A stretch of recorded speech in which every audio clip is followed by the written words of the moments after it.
Everybody. My name is Christina Jarvis, Chair of the Region 5 Stakeholder Advisory Committee. I would like to call the meeting to order at 5:31 p.m. on May 14th, 2025.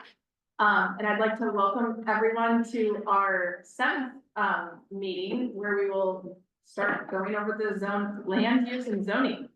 Let's see.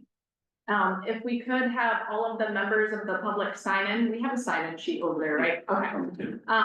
And members of the public will be, instead of for all of the committee members, the public comment will be at the front end of the meeting versus the back end of the meeting. What we will do is once we close public discussion, move through the agenda topics, and we'd like to not interject with the public to make sure everything is fair and everybody has equal opportunity to voice their opinion. Then before we continue, we will need a motion to approve the agenda for today's meeting. Okay. Okay. Okay. Charlie, you want to take first? Okay. Steve will take the second. Okay. Let's move that to a vote. All in favor? Okay. Any opposed? No opposed. Okay, then the agenda has been adopted. And then we'll go ahead and move on to more admin business of approval of the meeting minutes from our last meeting on April 23rd, 2025. Do we have a motion? Yeah, okay. There's one. Second. Okay. Second. Okay, move that to a vote. All in favor? Okay. Any opposed? With that, the meeting minutes have been approved. Well, kick that over to the OPZ team. Yep. So again, our agenda is just a few items tonight. As Christina had mentioned, we'll do public comments. We ask you to limit your comments to 2 minutes, or you can send an email to region5@aacounty.org if you feel like your comments might be a little bit longer than 2 minutes, or if you'd like to get in touch with us after the meeting. Then we'll have a committee discussion to review zoning, and we'll go over next steps. And again, I know typically when office planning and zoning staff, when we're out into the community, we talk about zoning, half folks that talk to us say, oh, schools, we've got comments for you. This is not the venue for school redistricting and school zoning.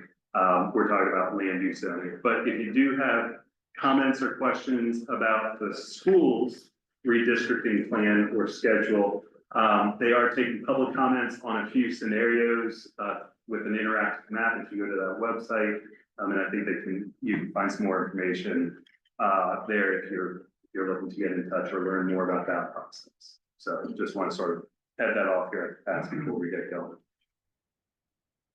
Okay.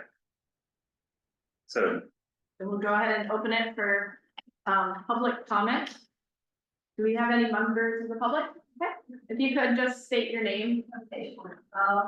My name is Susan James, and I am with Health and Management and Eastern Performance, located at 1318 Defense Highway. That's kind of in the far down here area of Baltimore. And Eastern Performance Cycles has been a member of the talking community for 28 years. We've been a family business and have great relations with the public and local business. We are definitely part of the local business team.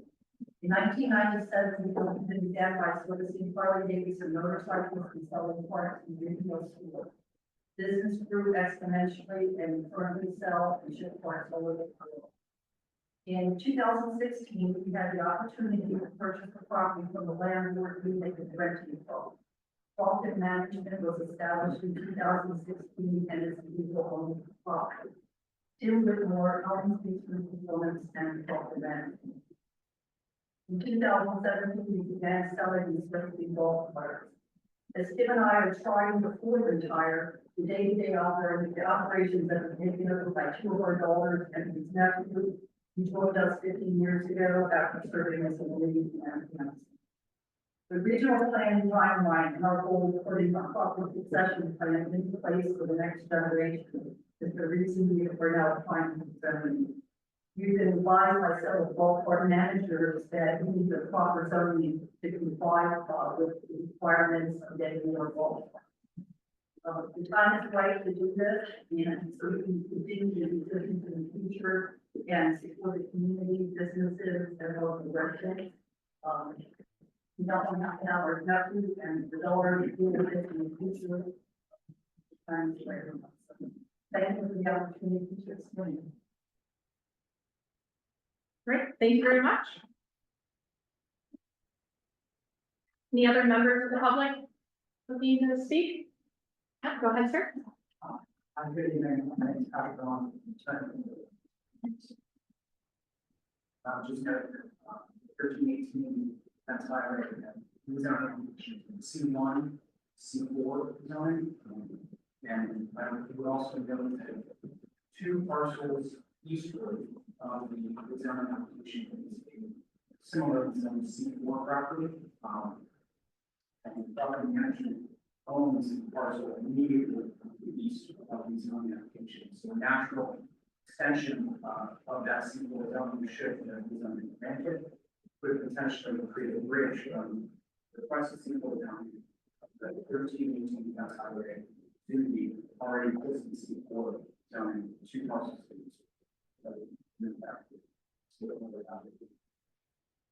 Great, thank you. Are you allowed to ask questions? Now, or should we hold it until their, applications actually come up? So we have some background. It's however you want to handle it. So, it might make more sense if we see the context of the property that they're speaking about when we're actually Yeah, diving into this. Because right now, you're just hearing an address, it's zoning districts. So, I just wondered what the phrase "walk off carts" meant. We usually get loads in 8 to 16 at a time.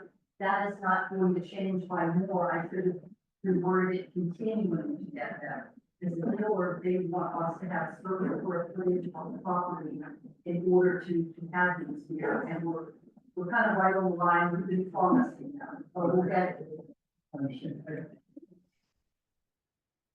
and we do have the opportunity to follow up with folks, who submit, applications, via email. Is that correct? Yeah, go ahead. Is there any adverse? Is there any pushback? Not never from the.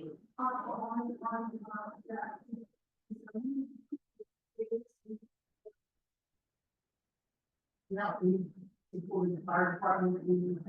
I mean, you have it's just when we're here for. Yeah, we are ordered from one part by state corner, we might have to do the building. And then we have a property next door, and then we see all the other side, so. Right. so just a sneak preview, the property is this pink rectangular piece here. And you had also mentioned then that, you also own this piece as well. So again, C1 here, C4, and the applicant is asking for C4. So we'll come back to this, just want to get you all thinking here as we go ahead. Would any other members of the public like to speak at this time? No? Okay. And with that, we'll close public comment. Okay, so again, just want to give a brief update of where we are in the process. We reviewed a vision statement. We reviewed topical issues that will help feed into our strategies, policies, and goals. And here we are sort of on the tail end of the process where we're going to be then reviewing the plan land use map development policy area and overlays, as well as comprehensive zoning. The next step in this, if you were to look down at that darker gray section, is a public review of the plan and zoning map. The zoning map we do anticipate to be released for public review sometime in June, and expect that to be about 3 to 4 week review period. just so that then the Office of Planning and Zoning can receive those comments and pass them back over to the SAC. So that you can see what folks are saying about some of the recommendations. And then ultimately in August, we'll have our last couple of meetings where you all have the opportunity to hopefully recommend approval of the plan as well as the zoning. Okay, again, zoning, what I have on the table for you all, I didn't print enough for everybody, hoping that you all could share them as needed. But we do have that illustration of the, I call it the crosswalk between planned land use and zoning districts. It also has a description of the development policy area and overlays. You will see something like this if you were to visit Plan 2040 Volume 2 on page 116. Again, it just, as we go through this exercise, I think we should focus on the zoning districts, and then the Office of Planning and Zoning, we can sort of backfill the planned land use recommendation unless you all have a different idea. In some situations, you may want to recommend, say, planned land use and mixed use, but keep property for now zoned commercial, again, sort of with that vision that maybe in the future that area could become mixed use if the property owner so desires. But really, for the most part, if you're going to recommend a certain zoning district, there's a very consistent planned land use designation that goes with that. So to avoid some redundancy, we'll just focus on zoning tonight. You also have in front of you just a reminder about consensus and voting. So again, we're just going to be looking around the room, see if folks are nodding heads. So again, like this, be very deliberate and exaggerated with your nod so that we can hopefully move on to the next area or properties. But if not, we may go around the room and see how folks are feeling. If there's heartburn, if we need more discussion, we can do that. And if there seems to be a split sort of in thought about certain areas or properties, we'll go ahead and have a vote. And again, we're looking for a 2/3 majority there. Again, as we're looking at the consensus continuum, again, we don't expect you to be experts in all the zoning districts in all the areas of Region 5. So looking at that middle area, if you do have a situation where you're like, yeah, I'm not sure about this area, or, maybe I don't have enough information, but it sounds like my other colleagues here on the committee do, I'll stand aside and go ahead with their recommendation. So keep that in mind as we go through this. Again, just want to put this slide up here. A lot of words, but the bottom line is that middle bullet, OPZ will not be the arbiter in these situations. If there is some type of perceived conflict amongst, again, your peers as we're going through this exercise, if you do suspect there is an issue, do reach out to the individual here on the 4th bullet, Gina, email and phone number there. And again, just to remind everybody, your recommendations, as well as the Office of Planning and Zoning's recommendations, are advisory. So again, nothing is getting set in stone after we go through this process. By the end of August, it still has to go through a planning advisory board process, as well as county council has the authority to adopt the plan and the zoning. Okay, so some tips for this evening, again, as I know I provided some at the last meeting, but again, always continually thinking about this, and what we've learned from the previous 2 rounds is if you don't know exactly which zoning district you'd like to recommend for a certain area or property, describe the intensity or the types of uses that you'd want to see on that property. And amongst us, we can help you come up with that recommendation. What we've been asked in the previous 2 rounds is, well, we like the uses, and if necessary, we can bring up the permitted use chart for some of these zoning districts. We get the question where I like this one use from this one zoning district, but I don't like this other use from the same zoning district. Can we ensure that this property or what's built on this property is exactly what we're recommending here tonight? And that's not the case. In any zoning district, all the permitted uses, in some situations, conditional or special exceptions, that would all be available to the property owner to do what they want with their property. Okay. Like I mentioned, is we can backfill the planned land use unless otherwise specified by the group. And again, the goal for tonight, since you are getting another bite at the apple in August, is you know, if you don't feel 100% confident about some of your recommendations tonight, that's okay, because again, this goes out to the public for their review. So you can say, yeah, I'm not sure, or let's just leave it as is. Let's see what the public says, get their feedback, and then maybe in August, you'll have some more information to make a better, more informed decision. Okay, so don't feel that pressure tonight. Again, the goal is just to get a sort of again, it's a draft zoning map out for the public. Where there is a recommended change, the Office Planning and Zoning will send the property owner a letter. So again, another situation where we've had in previous rounds where the SAC said, you know what, let's go for this one zoning district, which would be a change from the existing. And that would trigger us, the Office Planning and Zoning, sending the property owner a letter. And then often we hear back from that property owner that says, that's a good idea, I like that, I can sign off on that. Or we hear from that property owner who says, absolutely no way, I don't like that zoning district that's being recommended. That's all public feedback we would receive that we would then pass on to you all and the public as well. So again, it's, you know, if you're interested, try zoning district, just to sort of help facilitate some of that feedback. Okay, now, like I said, is in August, we'll further refine. So we've got 2 meetings scheduled, in this room, we can go until 9 o'clock, 9:30. We figured people would start to fade at 9, so Yeah. we'll see if heads are bobbing, not in the right way. Yeah, and we have some sugar over in the blue box over there with some snacks, so again, if you need to refuel, go for it. We'll try to spend as much time as we can here tonight so that we, you know, we can lessen the load at our meeting next week, okay? But again, we have 2 meetings, again, is if we want to spend about 2.5 hours talking about it or so, tonight and the next, and if we don't get through the next one, we can always schedule another meeting.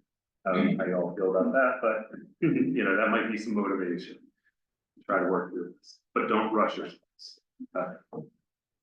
Okay, so with that, as I move over here to this interactive map that's showing the recommendations, I first want to just introduce a couple people in the room. So you know Sam and Matt, they've been here since January and before that. We also have Christina Pompa up front, our Deputy Planning and Zoning Officer. You may have seen her at the kickoff meeting, and that's the one, right?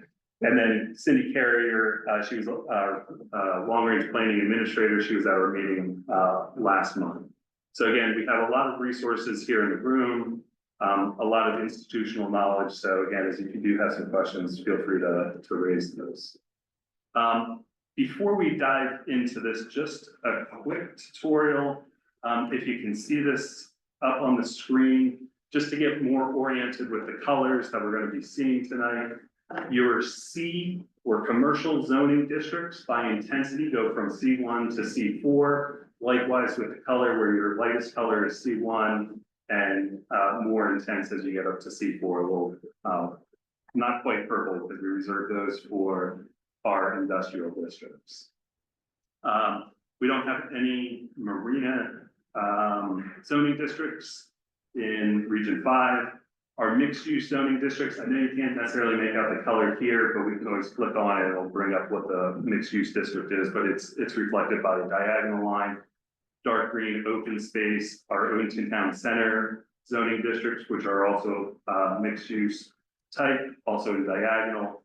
Our residential zoning districts are reserved in yellow.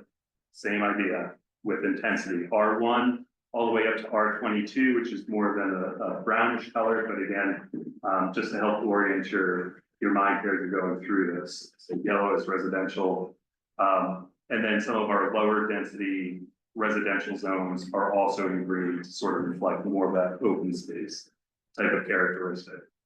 Small business you can sort of think about it as a commercial district, noted in a diagonal line as well. And then lastly, our industrial districts in purple. So with that, the game plan that I propose for tonight is to work from the southeast and we'll go northwest. So we'll start in the lower sort of Gambrels Crofton area, work our way through the larger triangle bound by Maryland 3, work over to Two Rivers, Maryland 3, and then ultimately up to the Arundel Town Center. So this gives us an opportunity to sort of get our feet wet with looking at the map and some of the recommendations that Office Planning and Zoning has made so far. And those are denoted by the dotted lines. Those would be consistency changes or Office Planning and Zoning recommended changes, as well as applications. Sam, did I miss any of the other types of changes that would be noted on here? Okay. So as we zoom in here, again, what we're looking at here are the parcels as well as, the parcels, their zoning and the zoning changes, again, in the dotted lines. And so if you remember back to our previous meeting where we talked about consistency changes, where we're just trying to make sure that we're aligning the zoning district line with the parcel line.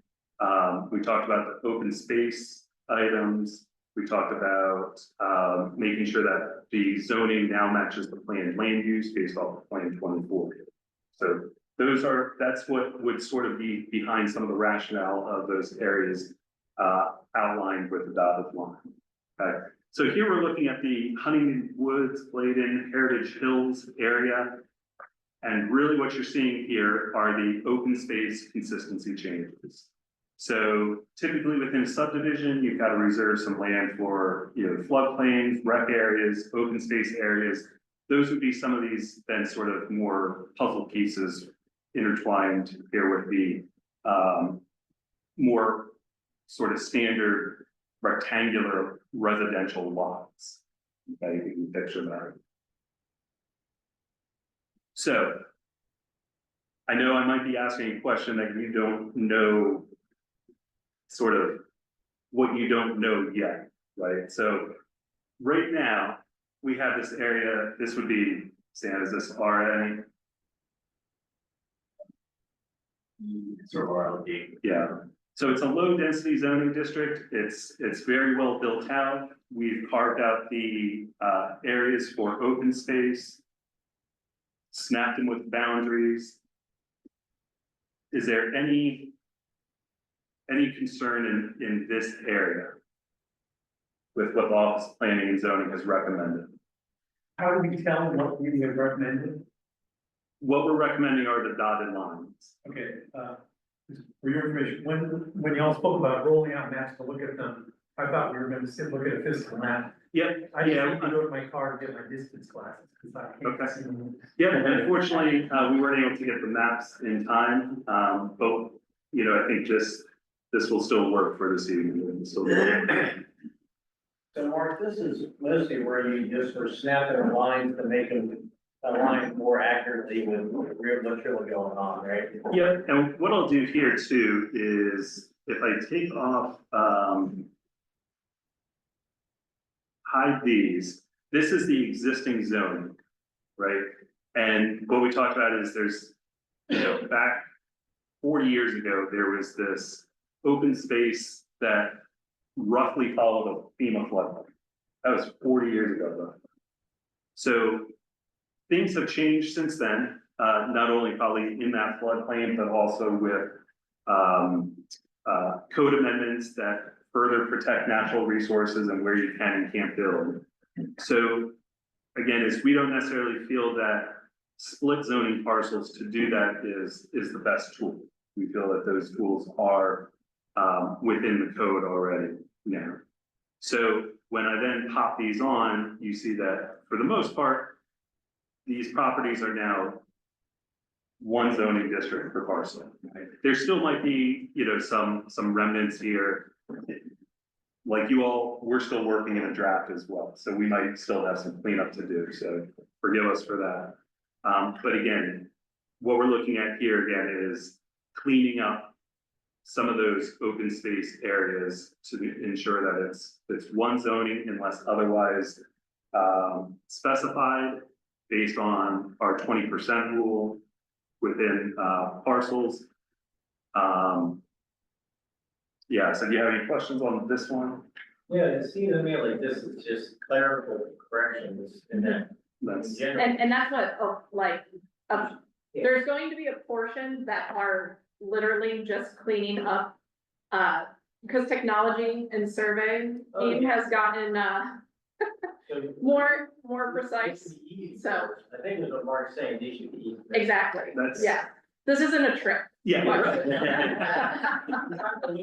Do you feel like you're at the eye doctor and you're like, hey, Then, try to make sure we expedite, right, for the Yep. easy stuff, Yep. right? Again, we're talking through this. This is Yeah. perfect conversation just to start. and I think, Mark, the way you presented it with the, it took me a minute to understand the dash line versus not, so I think it was Yeah. helpful when you said like, this is how it is now, and this is. Yeah. Because I understood it as the opposite, Okay, almost, so, gotcha. I think. this is Happy to helpful. flip on these layers back and forth. Right. Like you said, is if you're at the eye doctor, better? Yeah. Works, better, works, right? Okay. Okay, so this is adopted, and then this is what we're recommending to clean up those lines. So there's no reduction in open space.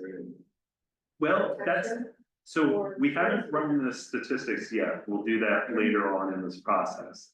I want to say that oftentimes we actually find there's more space that's zoned open space. So for example, while we're taking away from this area here, you're also gaining in some of these other areas up and through here.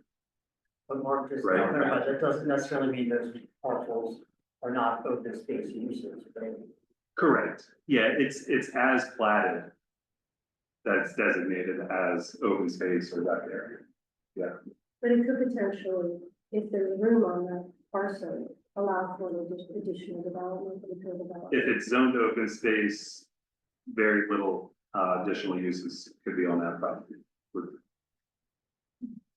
So it is zoned or it isn't. It's zoned open space. Right, so I don't know, can you even build a shed on open space? Again, this is also owned by typically the homeowners association.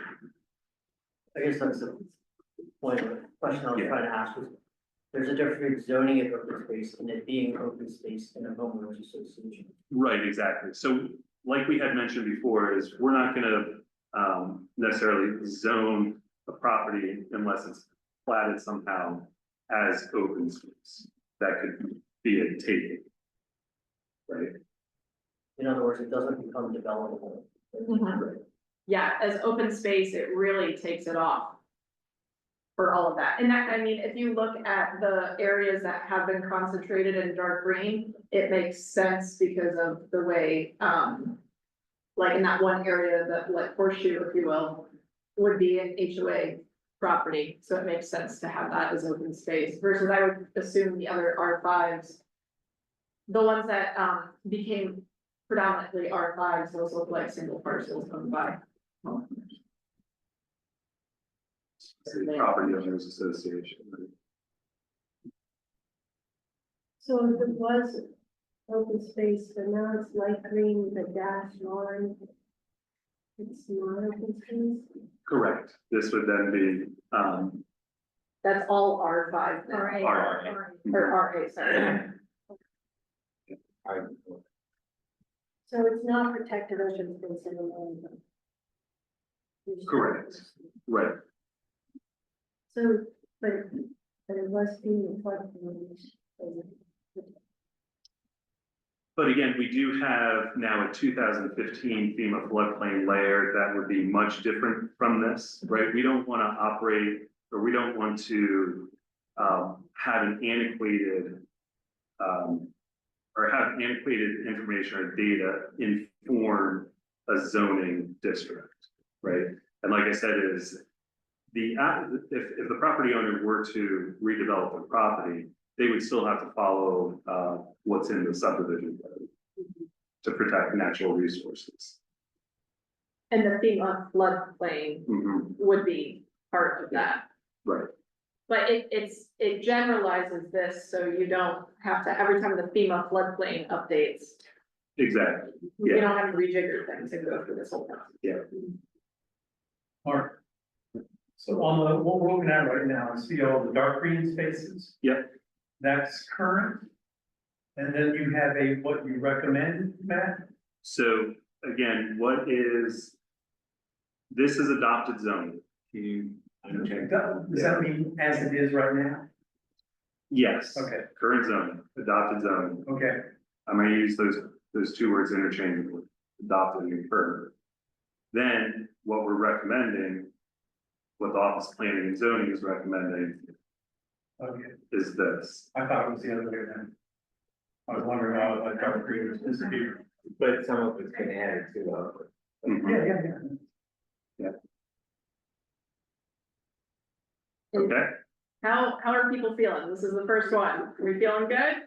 I'm feeling good, but I know we have a lot of questions of like how things are, I think we obviously there, Yeah. right? and, you know, start to understand the terminology, and I think it's helpful when you're kind of flipping back okay, and we forth. can do that. Yeah. You know, I Sure. mean, it's a little bit far away, I mean, I can see it fine, but, you know, visual, obviously always rules. This is what it is. Yeah. I appreciate this more than paper map, so. Mhm. I actually. Okay, so general consensus, we see some bobbing of heads, yes, because this is how we're gonna do things. Okay, Okay, I feel like we can move on, we feel good. okay. Great, so again, I'm gonna move to the west here a little bit. We can, let's stick on residential for now. This is another good example here along Russell Road, right? Just, this is Staples Corner here. Just north there is just that little dead end with, 10 homes or so. This is a change that the Office of Planning and Zoning is recommending. It's really just kind of right sizing the, what's currently built. So let's go back to the adopted zoning. Right? So it's RA. But again, you can see that these are, built a little tighter and a little more dense. So we are, like I said, just reflecting a zoning district that is the as-built. So they're changing R5, R1, R8, R1. yep. So I can zoom in and hopefully that later comes up. There's a lot of that. It says RA, but, it's picking up the green in the middle there, unfortunately. Okay, what this is before and after we got to Zoom? Zoom. Zoom in on Zoom in on this and say, take, current. Yeah. so again, those are the homes as built, Yeah. right? And then we have our adopted zoning, which is RA, but again, this density does not reflect an RA. What That's it. doesn't So RA is 1 to 5 acres. For RA is 1 to 20, RLD is 1 to 5. And then again, what we're recommending is R1, which is 1 unit per 1 acre. So why doesn't the current development reflect the current zoning? So I don't have the history on how that was built. But again, there may have been a cluster, at that time, a cluster style development. The development could have been in place, prior to that being rezoned. A lot of the county was down zoned in the eighties. So the development pattern doesn't reflect, what the zoning is. And we're not proposing, rural areas to change that, even though we've got a lot of 1 to 5 acre lots on, area that's zoned 1 through 20. But in this case, this is not one of the rural areas, and it is, it has, public water and sewer. So right now, it's just making this subdivision kind of consistent with, the development and the utilities. And it would make it so if they were to propose any accessory structures or anything of that nature on their property, it would be under what you would assume would be the correct zoning code Like setbacks for information. sheds. Setbacks for sheds, fences. Yeah. Those types of things. Livestock, right? That would be another thing. So you want it to be R1, what is it right now? Alright. I mean, when I drive by there, and look at those properties, does not look like there are 5 acres of property on each side of that road. That's right. So it's like, however it got developed that densely, you're gonna make the zone match what exists. Right. Mhm. You know, again, right sizing these sort of subdivisions or other areas to the right zoning district also helps with other departments' analyses, say transportation or Department of Public Works with sewer water capacity. So again, that's why we make this recommendation to better reflect a zone, have a zoning district that better reflects the as-built. That was my. What does it mean for? I mean, again, is there as built at probably roughly an R1 density? So, There's no development potential, it doesn't, I mean, there's no further development. potential. And you still add an ADU. Right, but if they're already now and they wanna shed, it's R1. Are you changing usage, yeah? Yes. So keep in mind that and you can correct me if I'm wrong, on this, homeowners will receive a letter saying, we suggest this change to R1 from RA because you're not RA. right, So, they have then at that point to say, hey, we disagree. And then we come back in August and have more of a conversation on it. And we have that information by the time. yeah, you'll have the public comments. Yep. We'll have all that feedback. So today is like the first pass at everything to get a feel. For like yes, no, on various items, and then, decisions like this, if we say, okay. Change to R1 from RA, we're good with that. The homeowner will get a letter in the mail, have the opportunity to, comment, as well as members of the public, right? Absolutely. And then we'll take that feedback, bring it to the August meeting. Planning advisory board will come in after August, right? That's right. Because they'll also look at it too. There will be a public review during that. So there's many other, we're at the first step. I understand, and I'm just coming from, I don't want to do it better, I don't know these property owners. And I take it serious that I don't want to sit here and support change they haven't asked for that could adversely affect how they live on their property or in their homes. That's where I'm coming. I think what the ones that already built is consistent with R1, not RA. So we're basically just telling them, we're making the zoning conform to what you already have. Is that upzoning increase their property value and the property tax? Probably since it won't be, they won't be able to subdivide.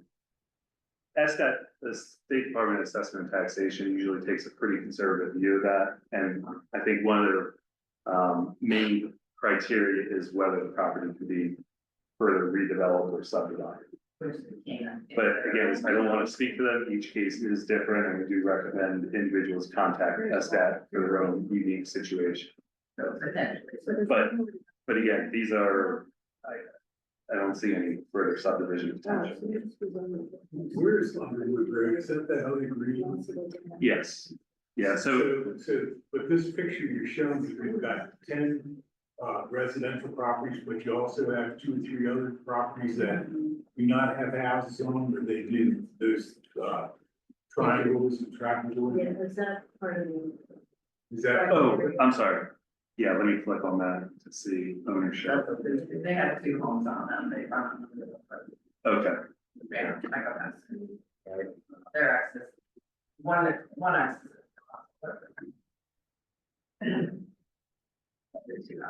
So, one house, that, So we'd be doing more than this, we'd be doing every house in that area. Yes. What about the potential development with the traffic light at the bottom?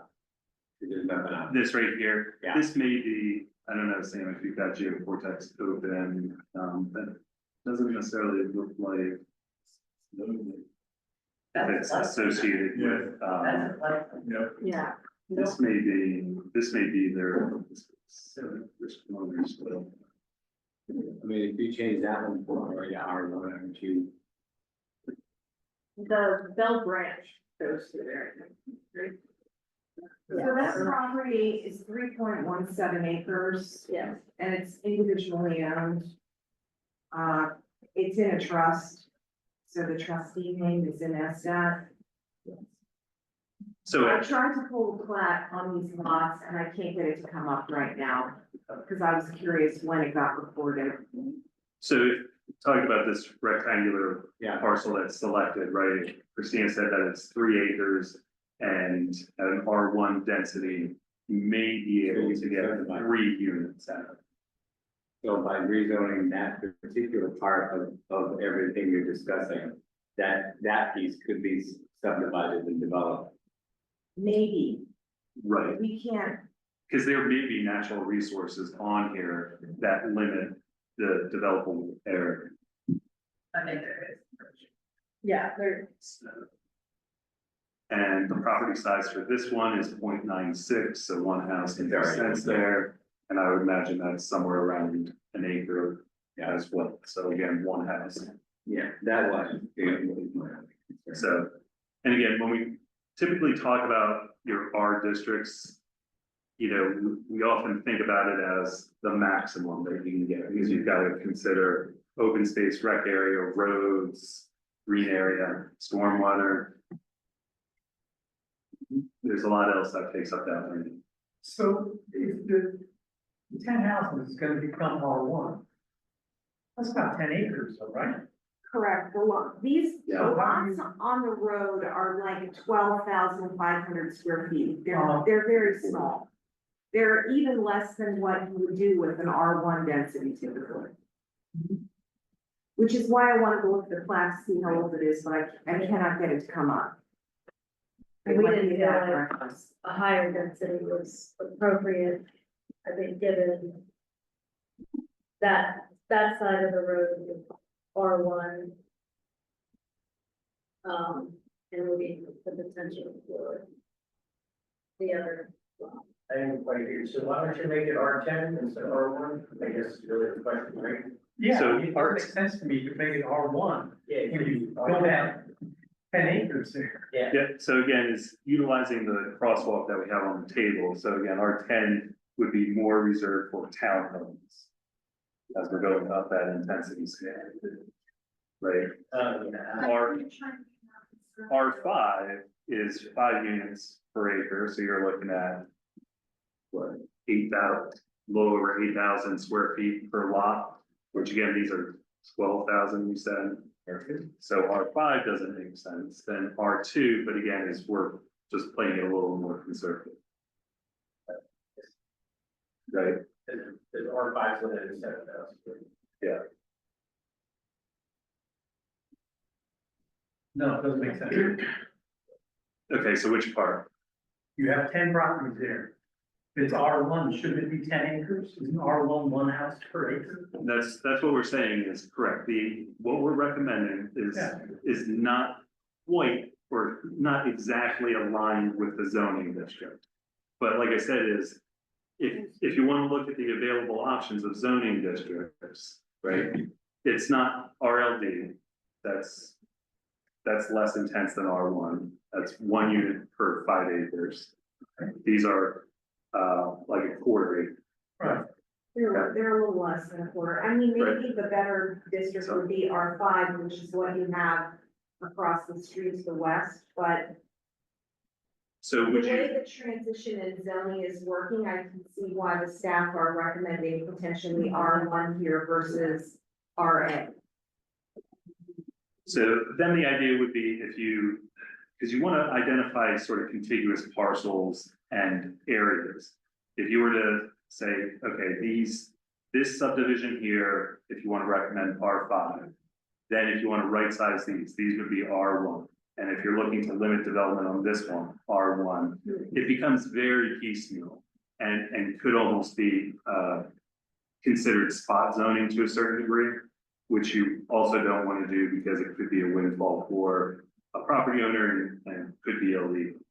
So that's why sometimes you want to look at these and the neighboring properties to see what might be a reasonable compromise that not only reflects what's as built for subdivision, some other properties, as well as what's unbuilt or vacant.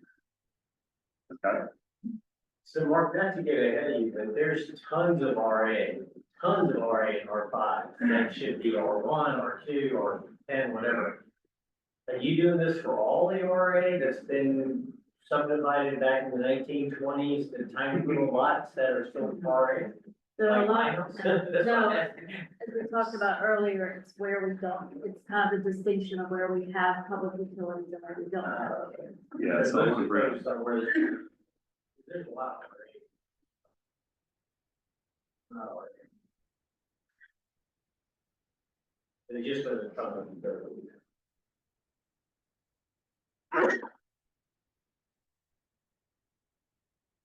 So again, what we're seeing here is anything in this gray is rural. As far where, as it concerns sewer service.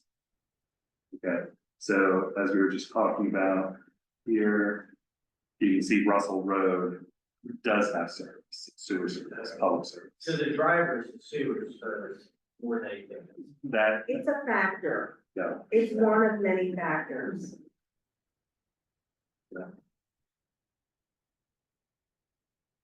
So let me ask this in a different way then. So if you redo this as R1, all the houses that are not R1 in there are okay because they're already built, they're grandfathered in?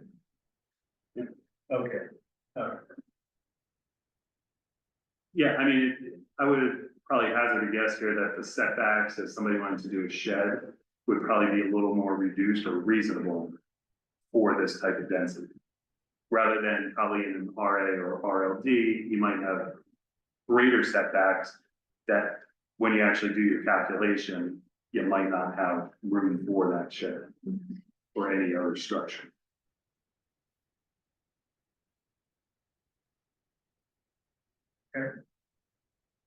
Okay, so not Seeing some. Russell, Well, I just want to, so Elise's head is really nail on the head, right? The person who's gonna benefit from this is the 3-acre lot that he can now subdivide into 3 buildable lots. Again, assume there's no floodplain and everything else.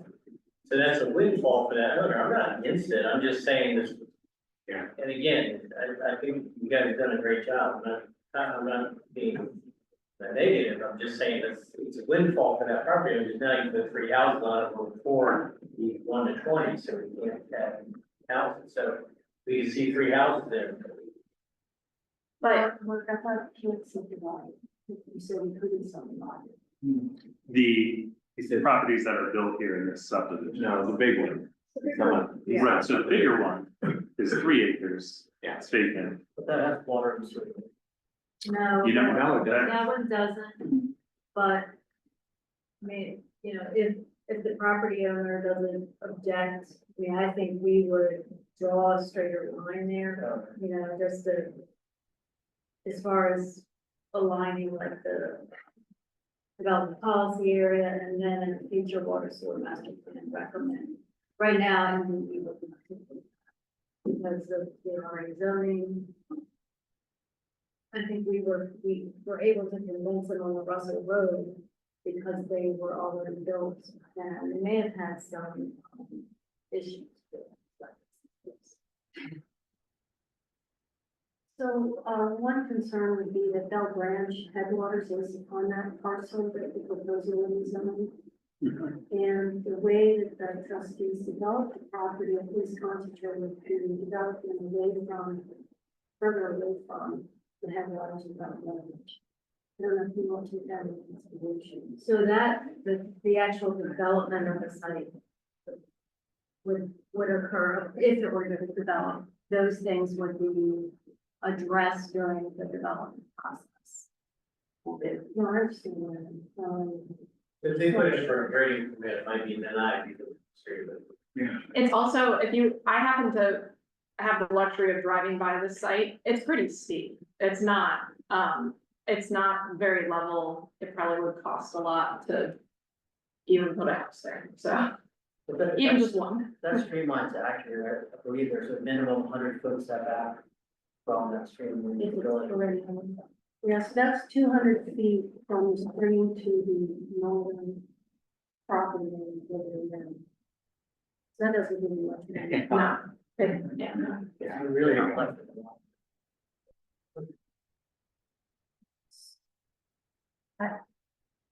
Personally. Yeah. Yeah, and if they ever develop this, I mean, right now, there's a buffer because it's undeveloped, and maybe they've tried to develop it and found it, but maybe they would cluster all the development out of that buffer area. And why zone it from development? Because then you're conflicting with other layers of information, right? Yeah, and we wouldn't want to leave one parcel RA on a road that is R5 and commercial and R1 density developed. I mean, that's. I can see that logic for sure, but you also have to have large stream at that point and trying to build around that headwater to get it over water space. So you want, you know, so that you're allowing the stream to exist in a healthy environment, allowing cluster homes and commercial development safely around it. You don't need that lot. You add impervious surface close to that stream, you can have some detrimental impacts for sure. And the reason now is a decent environment. Not entirely, because it doesn't even have to be from the southern end of the stream. Right up against.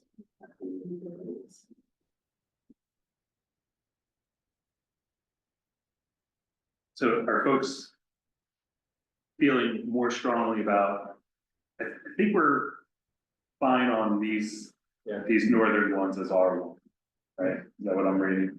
Yeah, and then it's really the undeveloped property that folks might be having some heartache about, right? So if that is the case, right, would you rather have this as RA?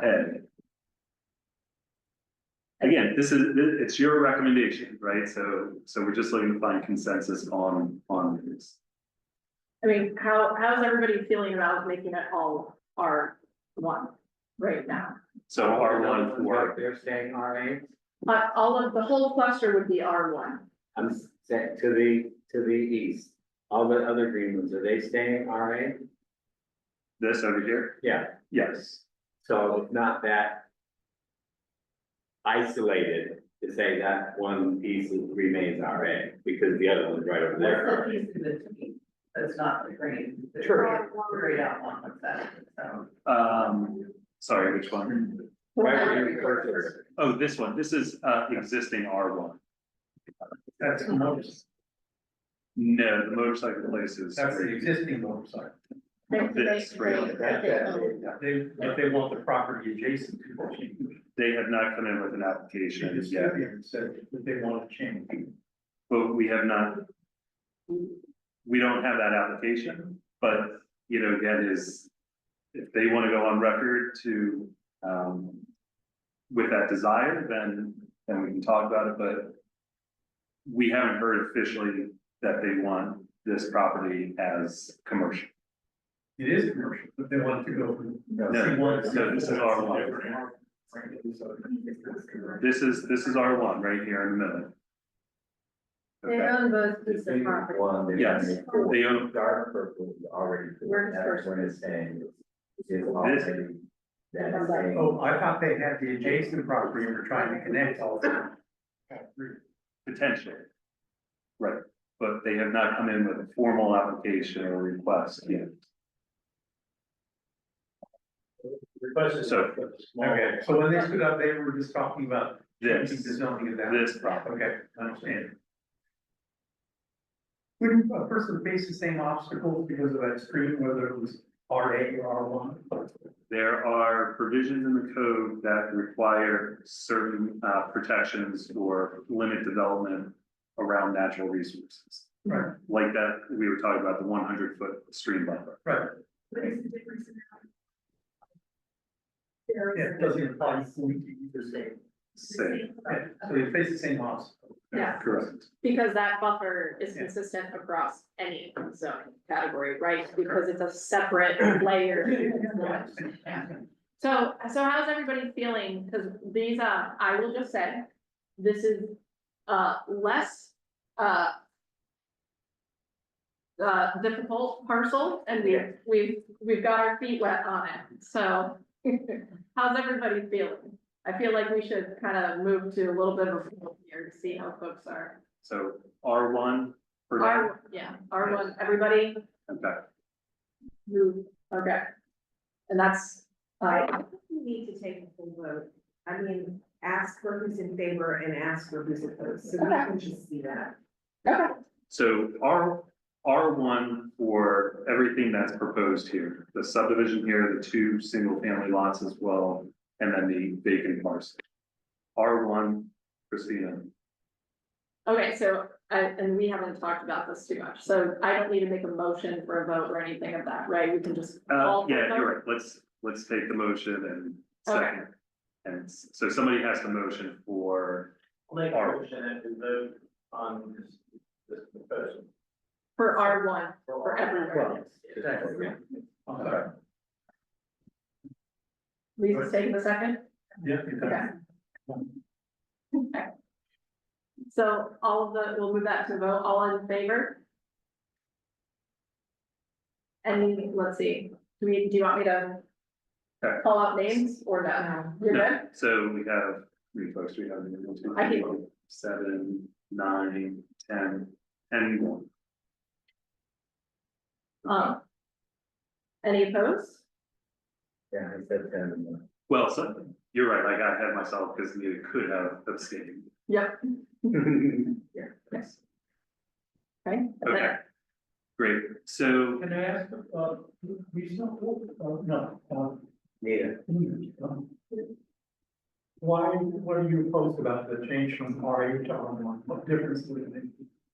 So I'm concerned that this parcel protects the Bell Ranch, which doesn't have enough buffer today to protect it.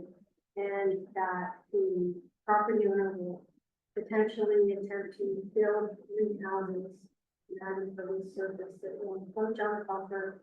And if they can't build a house on the parcel, then they will claim a taking or something and get, the variance and.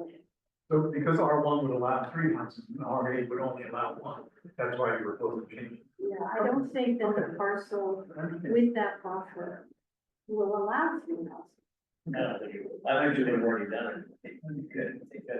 That's So, right. I think that this opens the door to potential future development. okay, moving on, since we're in this neighborhood of Staples Corner, let's tackle one of the applications, and this is even better since the applicant was here, you had a chance to hear from them as well. So their application is on the property behind the shopping center, and it's currently zoned C1, and they're requesting C4 for the property. Office Planning and Zoning at this time, we're recommending C1. So because of the additional commercial properties and that sort of lower intensity commercial use. But again, as a reminder, sort of leapfrogging the residentially zoned property that they also own is a C4 zoned property where you can see that they have some type of contractor's yard and outdoor storage. Okay. And to the left of them is also C4. To the left here is C1, so the lightest pink is C1. Go ahead, Steve. And across the street, well, it's grayed out, that's region 8, that's also C1 across the street. So the Crown Hole Corner Staples is currently zoned C1. What does how is the difference between C1 and C4 affecting golf carts?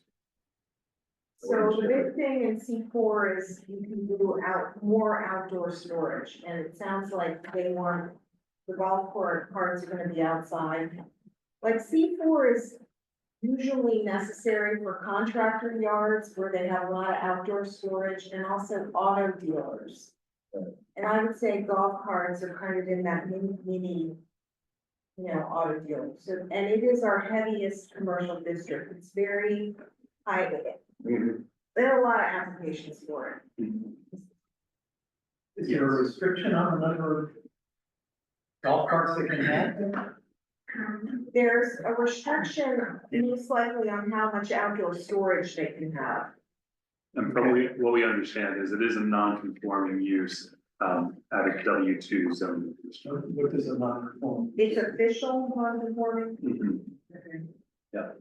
So that's why you're able to see some of this outdoor storage in a C1 zone. So non-conforming uses, again, this is the 5th time we're doing zoning within the county. So as you can imagine, properties are rezoned during those previous 4 times. And so at a certain point, it may have been zoned as an industrial zoning district when the use was established. They've continued that use. But since then, it's been rezoned to a less intense zoning district. Okay. They're by registering and providing evidence that they started a business when it was a legal use. Yeah. And they continued it throughout this process. Typically, it's like if you stop your business or that use for 12 months or so, then you lose that opportunity, but they continued it. And so that's why we can say that it's a registered non-conforming use.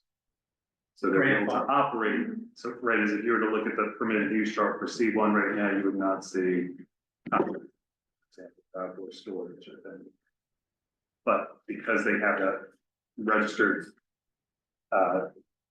designation or that certificate or whatever, but that says that they can do this, they are legal. And the rezoning only affects the red property. It's this property right here. I tried to click off of it. Yeah. So you can see it a little bit better. So again, it's C1 and they're requesting C4 for just this one rectangular property. No, because it's not conforming, they were to sell. How is that? They were to sell the business and it was the same use that could continue that. Do we know how the other property they own became C4? Was that part? So this would not be theirs. It's a different property. Oh, okay. It's this property here. Oh, okay. I'm kind of interested to know the backstory on that C4. Yeah, I'm wondering why Cause that This one. seems like spot zoning, Yeah. case in point. C4, this is like contractor's yard, outdoor storage vehicles. Yeah, correctly. You may not necessarily see these types of uses as you drive by. It's pretty well. Yeah, it's screened. kind of up down on the the Yeah, hill. it's set back. So, yeah, aerials give you that different perspective. That's not where the old folks come. Mhm. That's further up. No, right. So again, we're just talking about this one property, Eastern Cycles, and the request is to go to C4. And to the left is C1. To the left is C1, and like Sam said, to the south in region 8 is C1. They're recommending to keep C1 on the southern part, these. So without the, that's not between. This one. Yeah. Yeah, so this is R1, and again, we haven't heard from the property owner officially that they're requesting a rezoning for that property. That's not my problem. Yep. Yes. So then, yeah. Highlighted property. She has to do it. Or when that change easier to keep that. If our one to C1. Potentially. So the question too is, I think what you're also looking from us is, could that happen? It could, Yeah. like I said, is county council has the authority. That has to be. It- Yep, But it would be. Yeah. Well, I don't know about that, because the council can do what the council is gonna do. yeah. I mean, that's been my experience the last 6 region plans. Sometimes things happen that surprise us. And the other thing too, I'll mention is we make the office planning and zoning, or you all as the public, reviewing public feedback, may not get all the information. Sometimes there are conversations that happen between just the property owner and the PAB, or property owner and county council. And we may not always be, So you're looking for our response, our consensus continuum on you guys' suggestion for it being C1. This remains. Correct? It Correct. remains. Being C1. Yeah. Sam? We're recommending C. Kind of, you're on the recommendation on it, They do. or no, C1, kind Yeah. of mistaken. Yeah. Can you pop that creek up there again? You guys all recommended C1, you need C1. Office planning and zoning is recommending C1. Maintain. Maintain C1. So again, the idea would be wait and see to see what the public says. They'll be able to see that this is an application, that the applicant is requesting C4. We may hear from the public that says, absolutely, they do a great business. Let's, give them C4, right? I guess my only worry would be the development of the corner further, right? And And a keeping with the shopping center. characteristic, the nature of the area. That's my hesitation to see for. Which one? Staples Corner in general, the 4 corners there. So, if you want to think about it too, this dotted line is also an application. Okay, Yes. and so this property owner, Sam, if you want to, They request C3. right? Okay, and the office planning and zoning, we're still recommending C1. Are you talking about the blue triangle? This blue triangle, and it has access here Oh, okay. to the south as well. So, maybe to Lisa's point, right, is looking at this entire area sort of as a grouping and what's your vision for it? So, a recommendation, like I said, you could agree with office planning and zoning, you could agree with the property owner.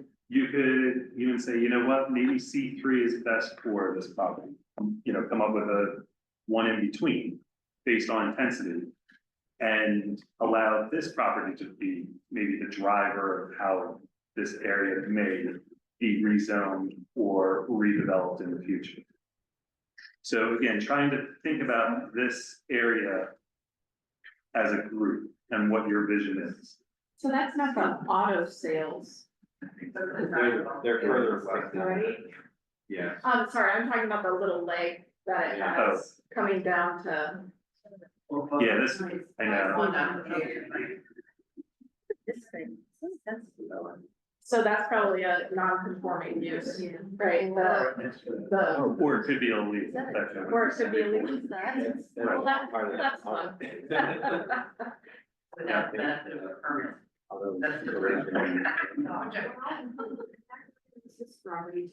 Yeah, and this is kind of another thing I was going to, I was just curious to know who owns all the properties, if there was like.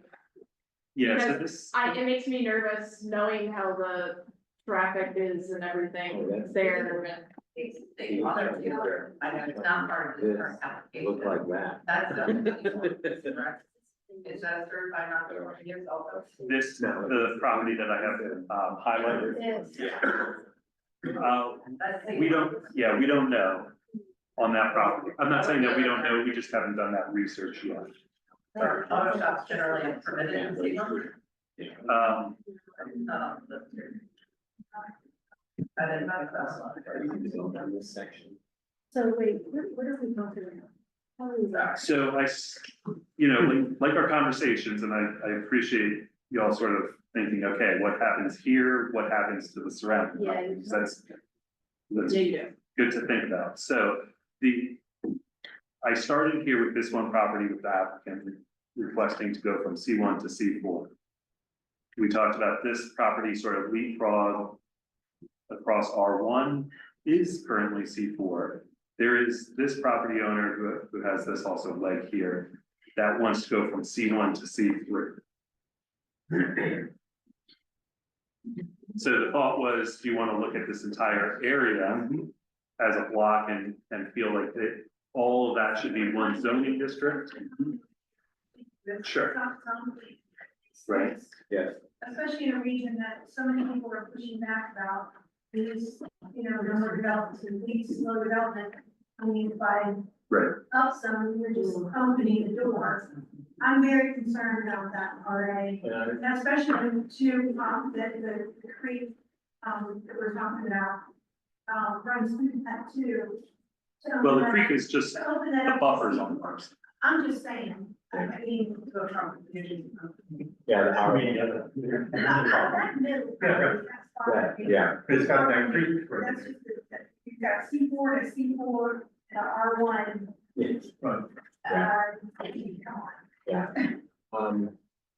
I think that's why I personally, I have a hard time with it going to C4, just knowing the amount of density and impervious material that can go on the site. And then knowing that, we have some other applications in the area that might densify that area. And also knowing the backstory of that area traffic wise and Yeah. questioning whether the support is there, with road infrastructure as well. Yeah, the motorcycle property is C1, non-conforming C1.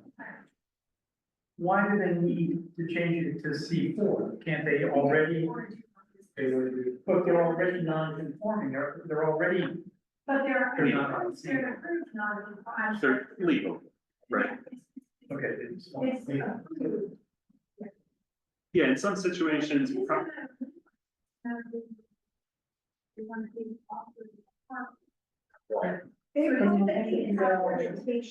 It's like an approval.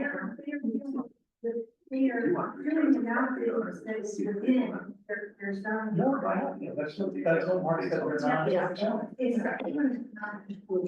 not. So, and we're fine with it.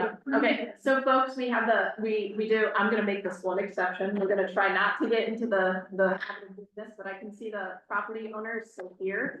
And I think this would be a great opportunity to have them weigh in. So if you'd like to go ahead, Yeah, sir. absolutely. So Susan has, she made it one time, I'm the attorney.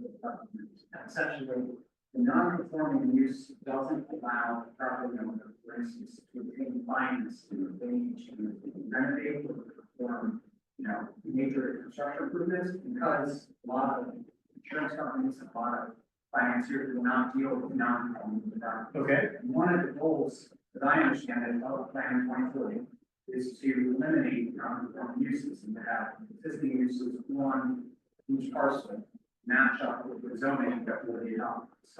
So by eliminating the non-conforming status and switching it to C4, which is what we want to allow them potentially in the future to get financing, if they need to make improvements to that, and it will also further one of the goals of Plan 2040 would be to conform use that is existing today and making it up.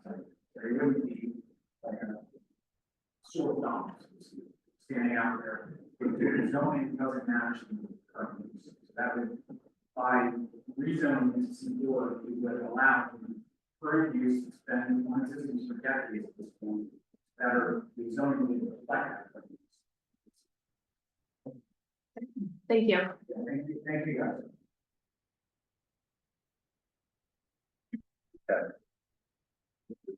So I might ask in the interest of time, right? I would agree is let's keep with the voting theme.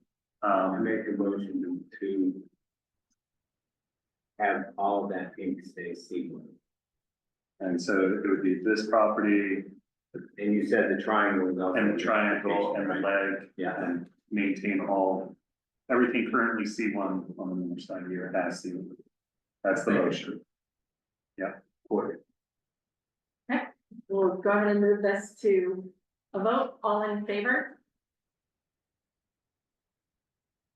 Sorry, I forgot As that I. for C1, For C1 everywhere. 2, 3, 4, 5, 6, 7, 3, 4, 5, 6, 7. 7 right there. Got it. Nice. Okay, Any opposed? 2, And we've got folks who Abstain? abstain or? Okay, sorry, I'm not used to saying that. We've got to. so I think we covered this last time where it's the voting individuals having a 2/3 for those that have voted yes or no. Okay, Right. it's 2/3 of all So- here. So 7 of No, not, 2/3 of voters. 7 of, right, so setting aside the 2 that have abstained, Right. right, so 7 out of 9 would meet our 2/3. Okay, So C1. So again, with this, I know we talked about it a lot, but this is one of those opportunities where you're hearing the conversation. When we do put this out for public review, share this with your community members, right? This is, I know the first time that you're all seeing this, but this gives you the opportunity now to talk with your neighbors and folks and say, help inform them so that when they get the map, they can provide some comments to us. And again, in previous rounds, we've had the SAC change their votes by the time we get to August. and it very well could be that as we progress through, that we come through another instance like this, and we might feel a little differently and want to correct ourselves potentially on this. Or update things. Okay. All right, so let's head over to the Crofton Triangle. And here, the Office Planning and Zoning, what you may see, do I have the changes up here? Very minimal changes, right? Is you want to do, oops. Let's go to the eye doctor, right? So this is existing. Get your eyes ready. And proposed. Yeah, Not much change, yeah, right? So if we want to start just sort of along 450 here, we didn't make any strong recommendations for the small business. so what, I have a question about the small business district. Mhm. That's not. I guess, can you explain the small, it confuses me.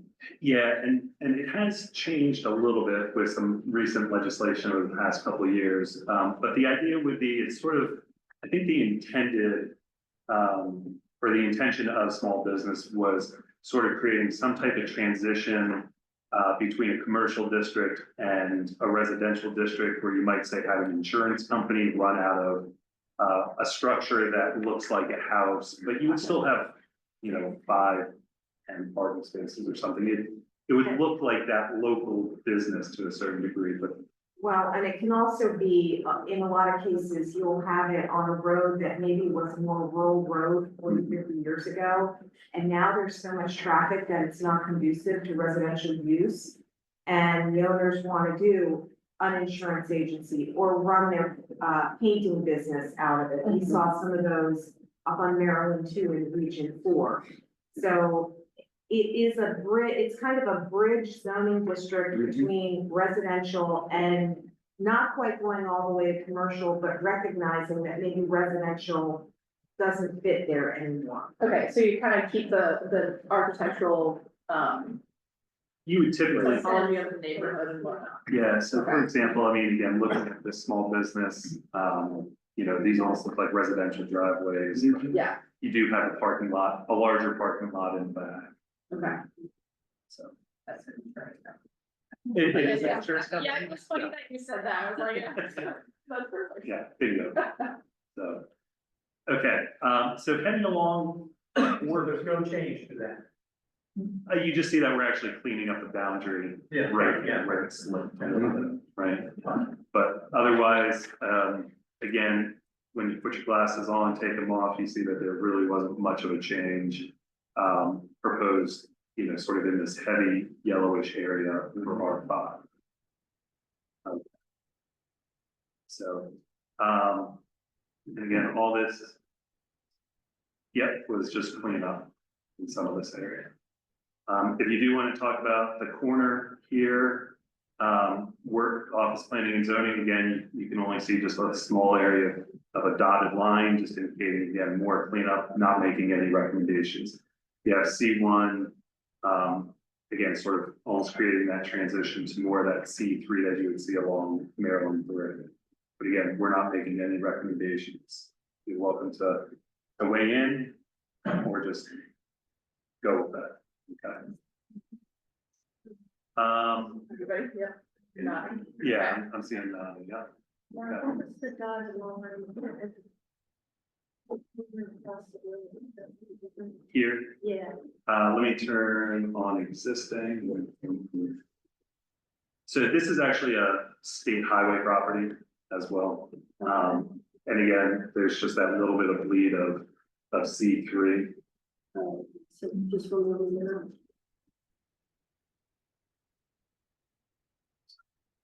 There's nothing there. So you're just removing that zone? State highway, yeah, so we're getting rid of the commercial on that property. We're recommending. Sorry, recommend. Yeah.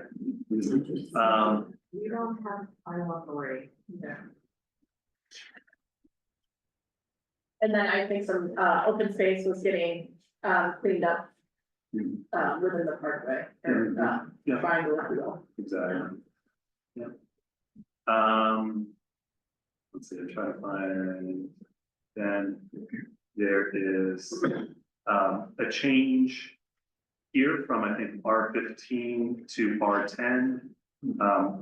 Charlie, you had mentioned R10 before. This is kind of reserved for our townhome communities. And so this is one of those right sizing where we're down zoning from an R15. It wasn't built at that more multifamily scale.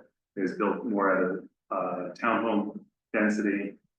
I can even just take all the layers here. And you can see the townhomes here. And again, we're just recommending R10 rather than R15.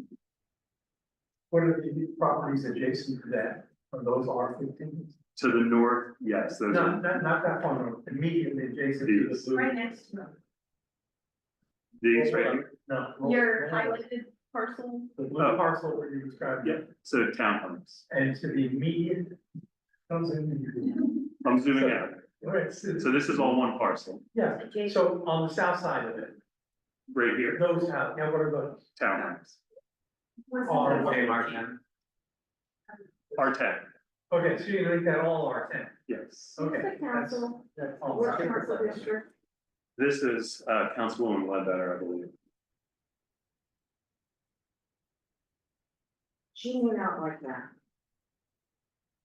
Taking it, right Yeah, I sizing it. mean, some county council members have shown a preference that they don't like the right sizing zoning if the property owner hasn't applied for it.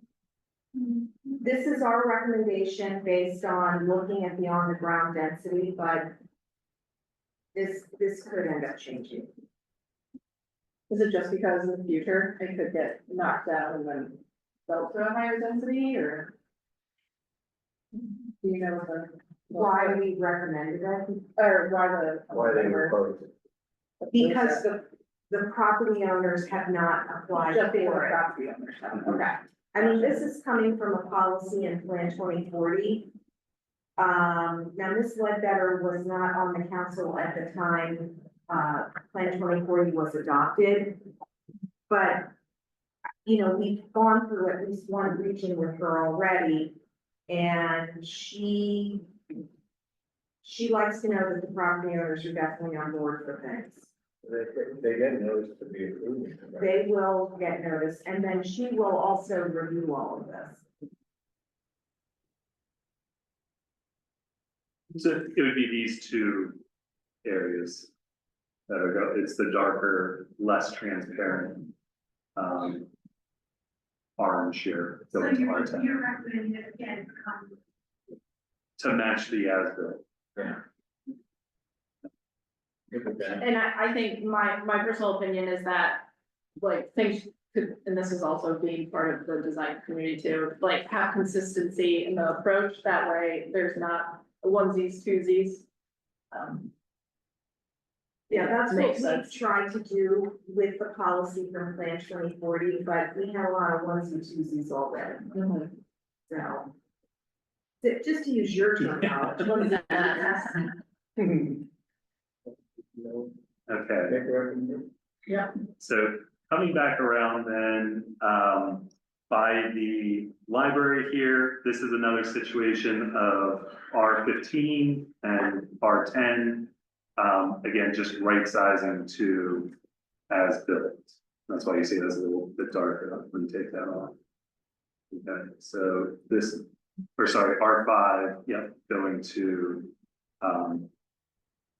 R15 here in this area. Good. Folks, good with that? So it's currently R5 and you want to rezone R15, Mhm. because that's where It's what it my has. necessity. Yeah. and I'm that's fine. And that's on the plan for development. Sure. It's no problem. Yeah, Mhm. right next door. Mhm. Okay. All right, same idea here, you see a bigger chunk that has that darker color. Same idea, this is just right sizing to.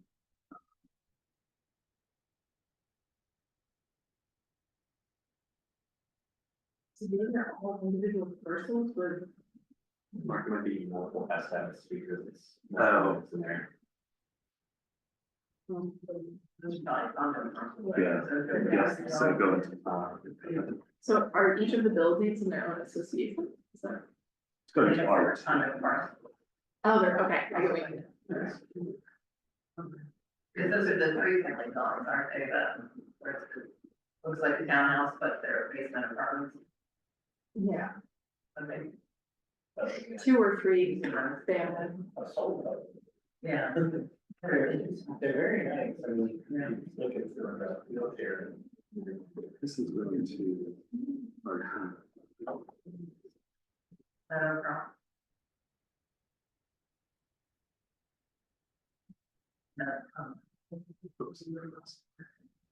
So it's currently R15 and the recommendation is R10. There's a downside, you know, Right. the right side. Okay. Yeah. How do folks feel about the right sizing? Good, Okay. okay. Okay. There. Here. So we're gonna come back to Maryland 3 here in a second. Did you have a comment? Right. Oh, yeah, so I'm heading back east a little bit. Sorry, I know we're sort of taking a roundabout route here. The ridings here, so again, this is a situation where it being recently developed and then this larger green area going to open space as noted on the plat. That's the horse farm, right? Mhm. Yeah. Where are we at? It's the property, if you go up on the road, it's on the right, after you go past this. Very, very far. Yeah, so on off of under. Yeah, there's a couple of large lots. Yeah.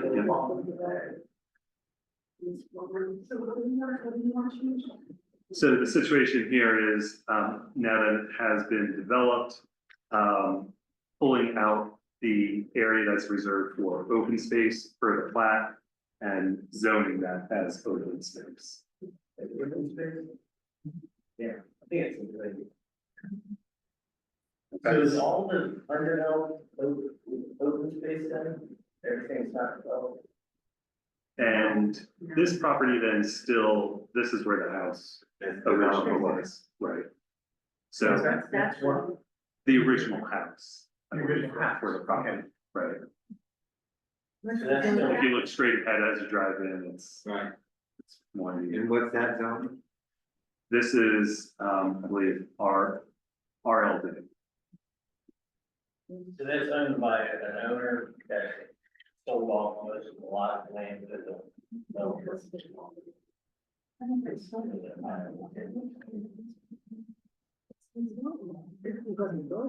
Never mind. Yeah, yeah. It looks like from the air, but there's a number of trees all over that house, it's their house. It looks like it's a big house.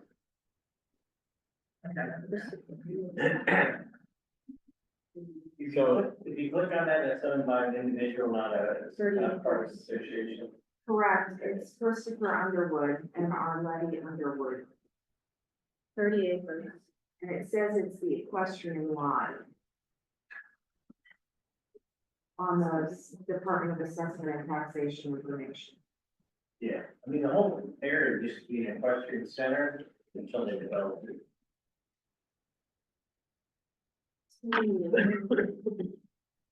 There's Yeah, this is just a staff recommended change. So again, changing character from, the last. But it's not affecting your pilot, right? No, I'm just sorry, yeah, I'm just highlighting. So this is the existing zoning, adopted zoning, and then again, when we put that on, we just clean up the boundary and that flood, integrated floodplain. Again, it's getting zoned to open space, the entire lot. Yeah. So that's a pretty. The floodplain parcel, you know. Yeah, so parcel, this is owned by the county. And this was, this is a recommendation, right? Staff recommendation. Okay. Yep. That is the North River. Heaven.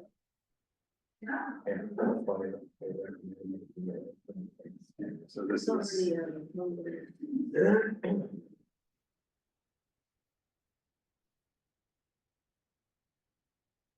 planning and zoning recommendation, open space. So again, Nita, this is one of those situations where before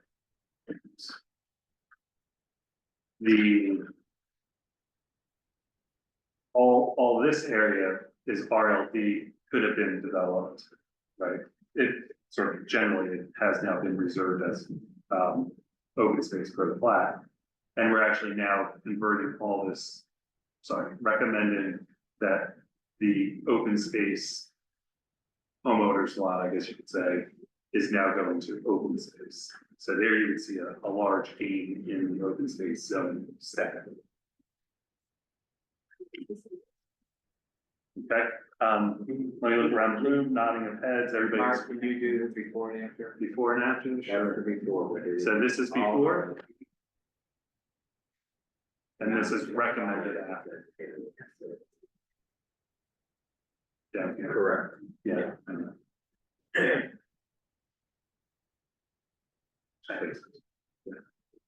That sliver. Yeah, this sliver again is, you still may see just a couple of small little errors. This is still a draft even on our side. Okay. So everybody good with this area? Nodding heads, great. Okay. As we move up, Underwood Road here, we do have a couple, properties that did come in with an application. We can look at them together. It's this one. One property owner. Oh, it is the same property owner, I guess, huh? Yeah, two applications. And then the interesting thing about this property is it is split, divided by the BG&E right of way. And actually, which is our dividing line between region 6 and 5. And so you actually have part of the property on region 6. So. Yeah.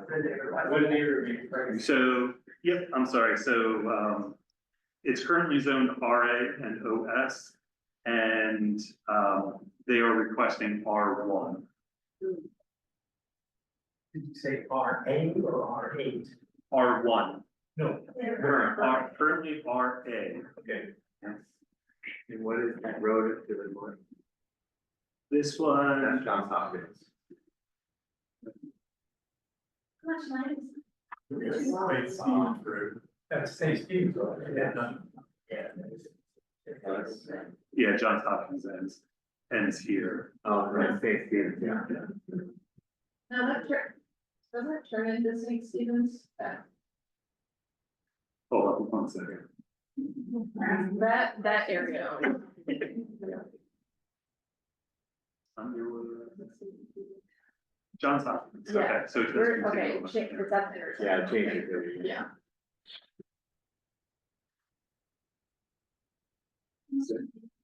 That's John Hopkins Road. Mhm. Johns Hopkins to the north. So the parcel Mark has highlighted now, that is, on 98.9 acres. The one to the east of it is 78 acres, so about 175 acres total. What's the dark green? So, yeah, so, the dark green is the open space zoning district. We're recommending to keep these properties split zoned with that open space and RA, because it does meet that 20% criteria that we talked about last month. You show the screen. For that property. Yes. And A lot of wetlands. so as you get further north, it's a little later than, but right here is the red. You impact the intermittent straight up or county, Only 25. you county ordinance allowed. And with the modification. Okay, I'm sorry, you said, application. So in this county, you have to do a modification approved by the planning and zoning officer to impact environmental features. So you have to do a special application. It's kind of like a waiver in which Georgia's. Is it the rise to the test of a variance or is it easier? For the variance? I don't think it's, well, so variances come out of our Article 18, which is our zoning ordinance. This is the development, subdivision and development ordinance 17, so it's a little bit different. So Mark, why do you guys recommend to leave it RA and open space? Just because of the natural features? right, so this was, sorry. But there's no public sewer as well. Yeah, which recommends, which would make RA consistent with the fact that it's rural, has no sewer. Then, why it's recommended to stay split zoned is because, the policy that we've had now for open space, it meets that where if the existing split zone with open space exceeds 20%, recognizing that there are natural features on the site, we maintained that split zone and the existing OS on the site. What is the property to the north of that? These, so then you're getting into your R1. Yeah. Okay. Yeah. So, Okay. so why is Wilson's Grove not recommended to be open space in that area? So that's a unit development. Okay. And that's why that's not.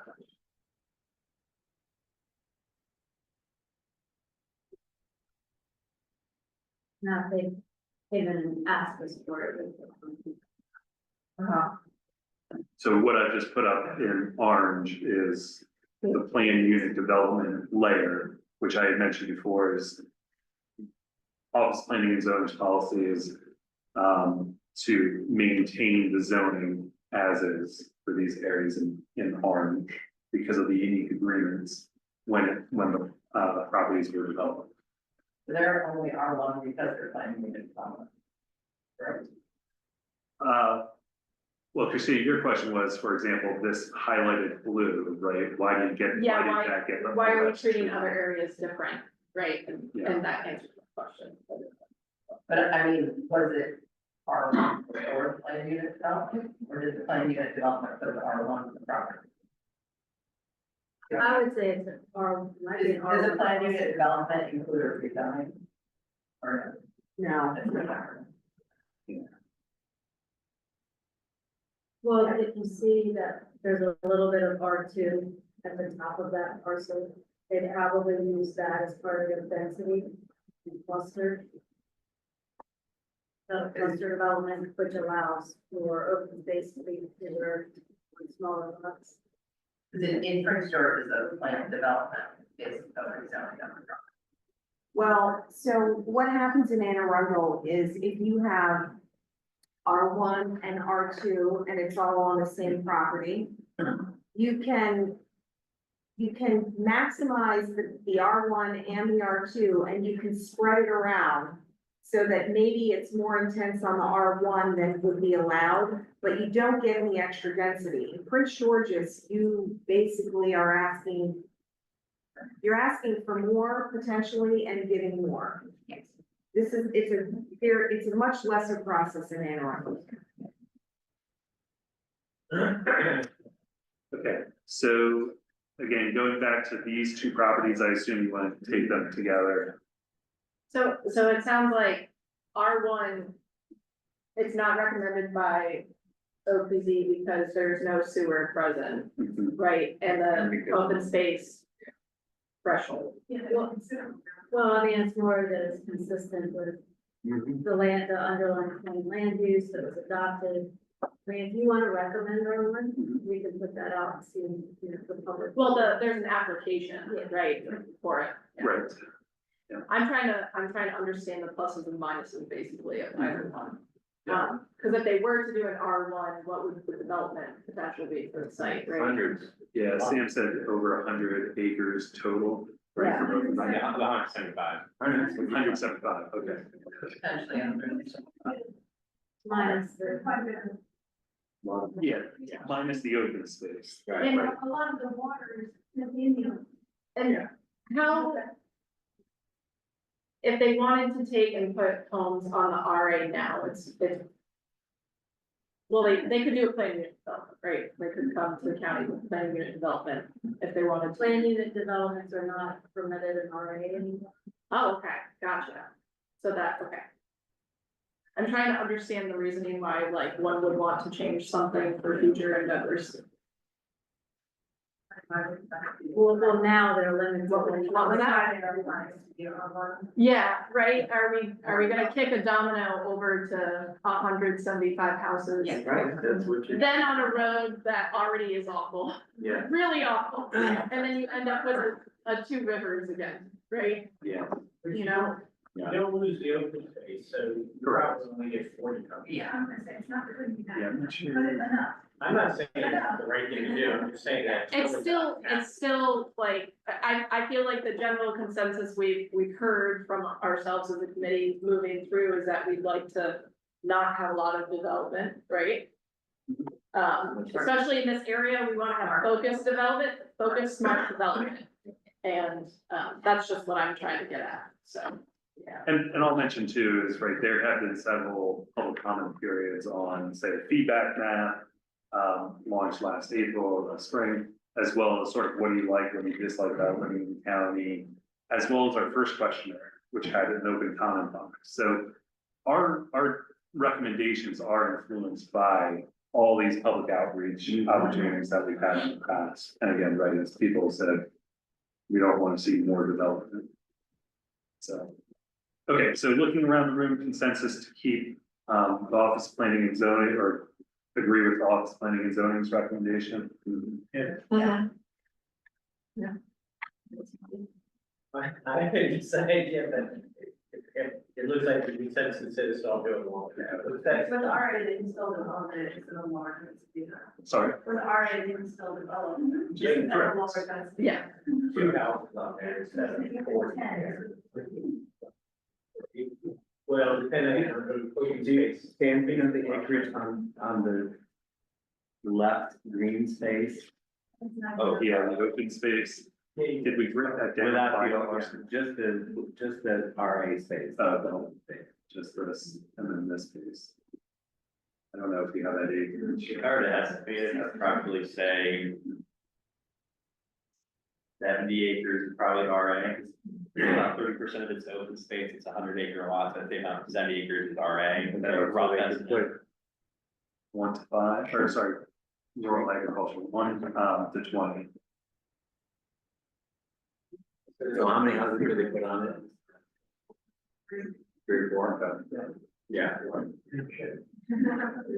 unless they can use the open space as part of a parcel and build more houses on it. I mean, like, because I know, like in PSR, they used open space. And they can still do 40,000 square foot house, but. What's part of the PSR? lot was undeveloped, even though they put more homes on it, so. That's what you're saying, yeah. Can they use the open space as space when they do the development, like put it on the corner? I don't think they're full density. Yeah. What is PSR? What is PSR, please?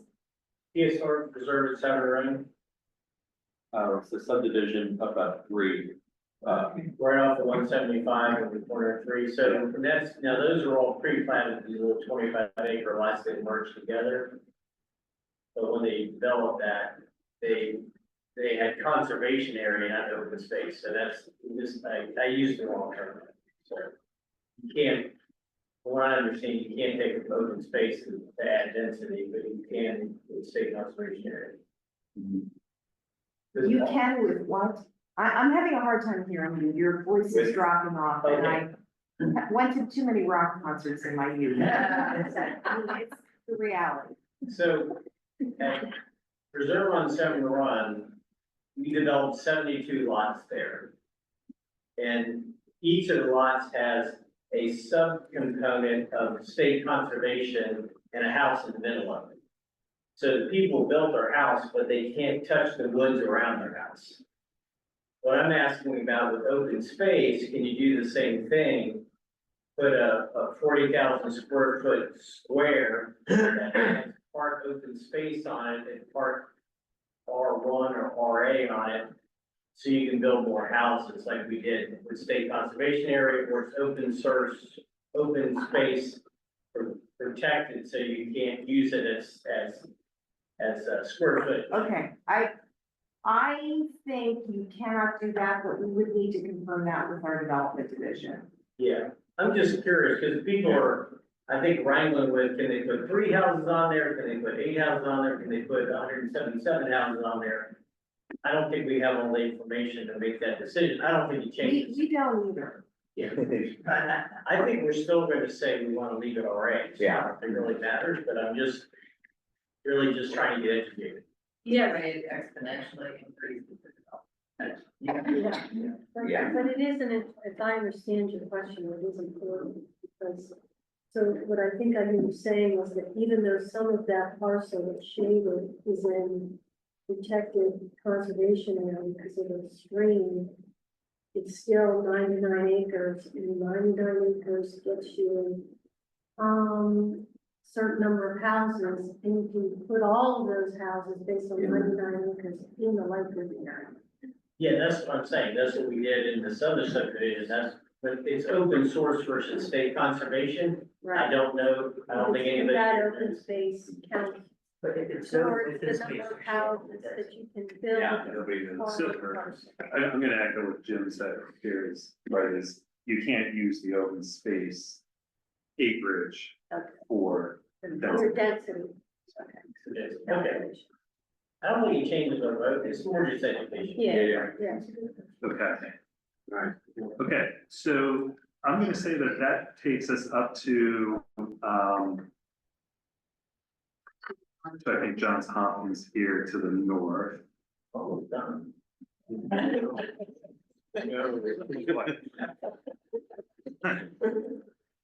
Okay, so, again, I'm gonna just do for this sort of northern Crofton Gambles area. Turning, this is existing. And just turning on the recommendations. Wow. Okay, so existing. And then the recommendation, not, So what's all the green you're adding? So I don't know where I am. I think Right now, Okay. we've got Right now. we've got Rydell and Route 3, the 7-Eleven's on the corner and the fuchsia there. Gotcha. Yeah. Thank you. This is John Hopkins' birthplace. South. South. South, yeah. I want to rezone that. He had one. It's our Yeah. this is Johns Hopkins, right? Yes, right. Does that have any applications to change it to open space? Okay, so. Again, is, just sort of just trying to look at this area, this triangular area down by Maryland 3, 450, and the Region 6 boundary. We talked about a lot of this rural area. We looked at the Crofton Triangle, some of the areas around the library that are changing, the recommended change, and then here towards the north where, again, we're not looking at any significant change, just again, picking up some of those open space or rec area parcels as to be zoned OS. So the currently OS and your zoning, I'm sorry. No, so, again, existing, right? Yeah, there we They're go. platted open Yeah. space parcels, not zoned. Oh, I got you, the plat. So then when I flip that on, Floodplain platted. right, it picks up some of these smaller green areas. Okay. All good for this Gambrels Crofton large triangle? You didn't talk about the one area, right, that's at the corner of. I see some dash lines. This one right here? If you go south on 3. Yeah. Until you hit Davidson Mill Road, I believe it is. Right Okay, there, right here? I saw some dash lines kind of around that. I thought, Yeah. right by the C3, Let me take off the parcels sometimes. Right by if this, there's green, maybe it's just the green space. Oh, added this right here. there. Yeah, is Yeah. that just green space added? yeah, Okay, so. So we're just adding that open space zone. Well, Mark, just to repeat what you said, it's already platted open Mhm. space, you're just zoning it. That's right. So really not taking the land away from anyone.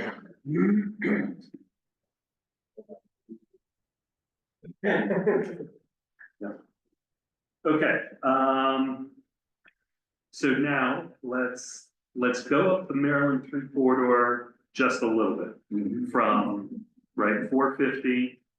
Ease our way into it, and then up to sort of Conway here, and then we can cross over 2 rivers and up to sort of Wall Chapel Road. So again, we sort of looked at this a little bit before.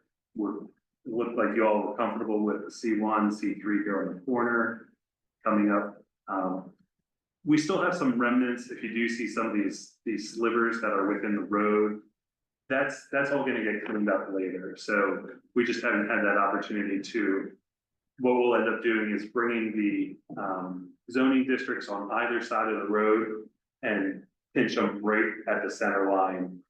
So you wouldn't actually see any of this C3 here in the right of way. This would end up being green.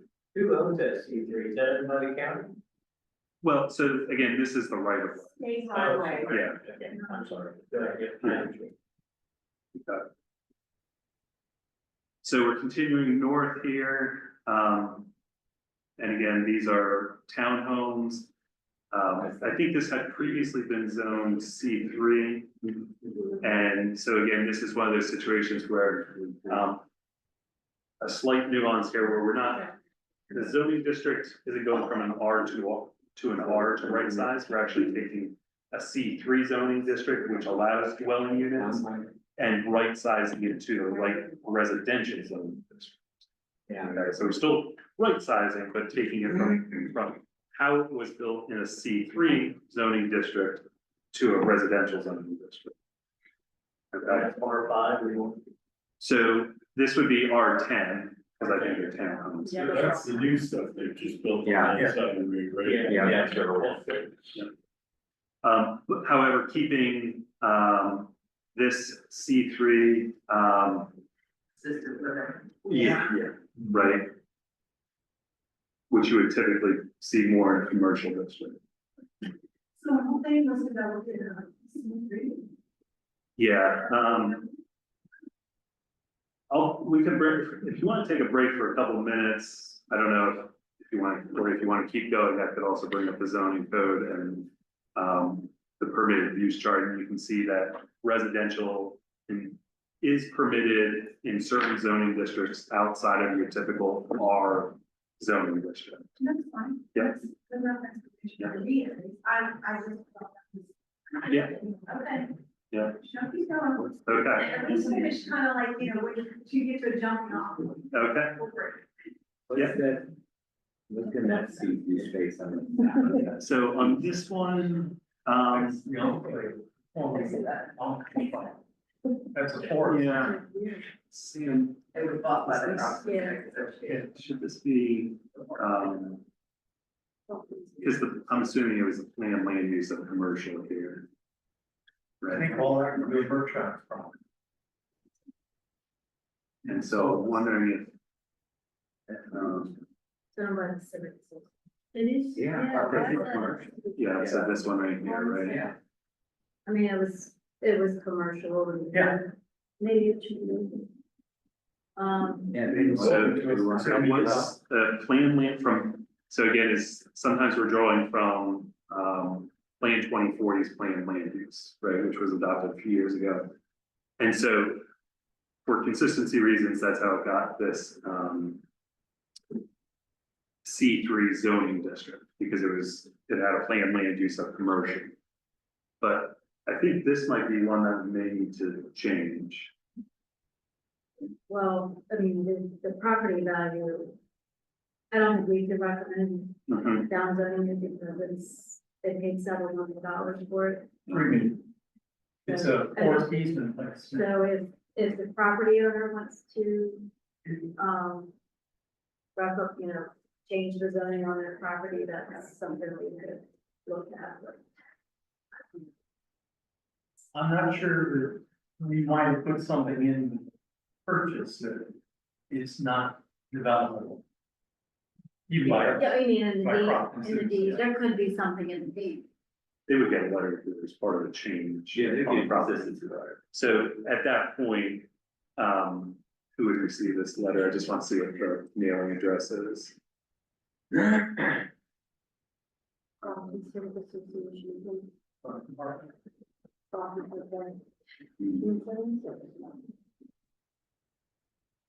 So, right, mailing address, is that town hall? Yeah, so just make sure Marlon would keep an eye out for that letter. And that we would want to hear from him and the community though. Again, whether it is protected in perpetuity. To zone it to open space. And well, when might that letter go out? After we're all done with Region 5 or? No, so that letter is anticipated to go out, with the public review, right? So we would announce in that letter to the property owner, hey, we're recommending a change at this time.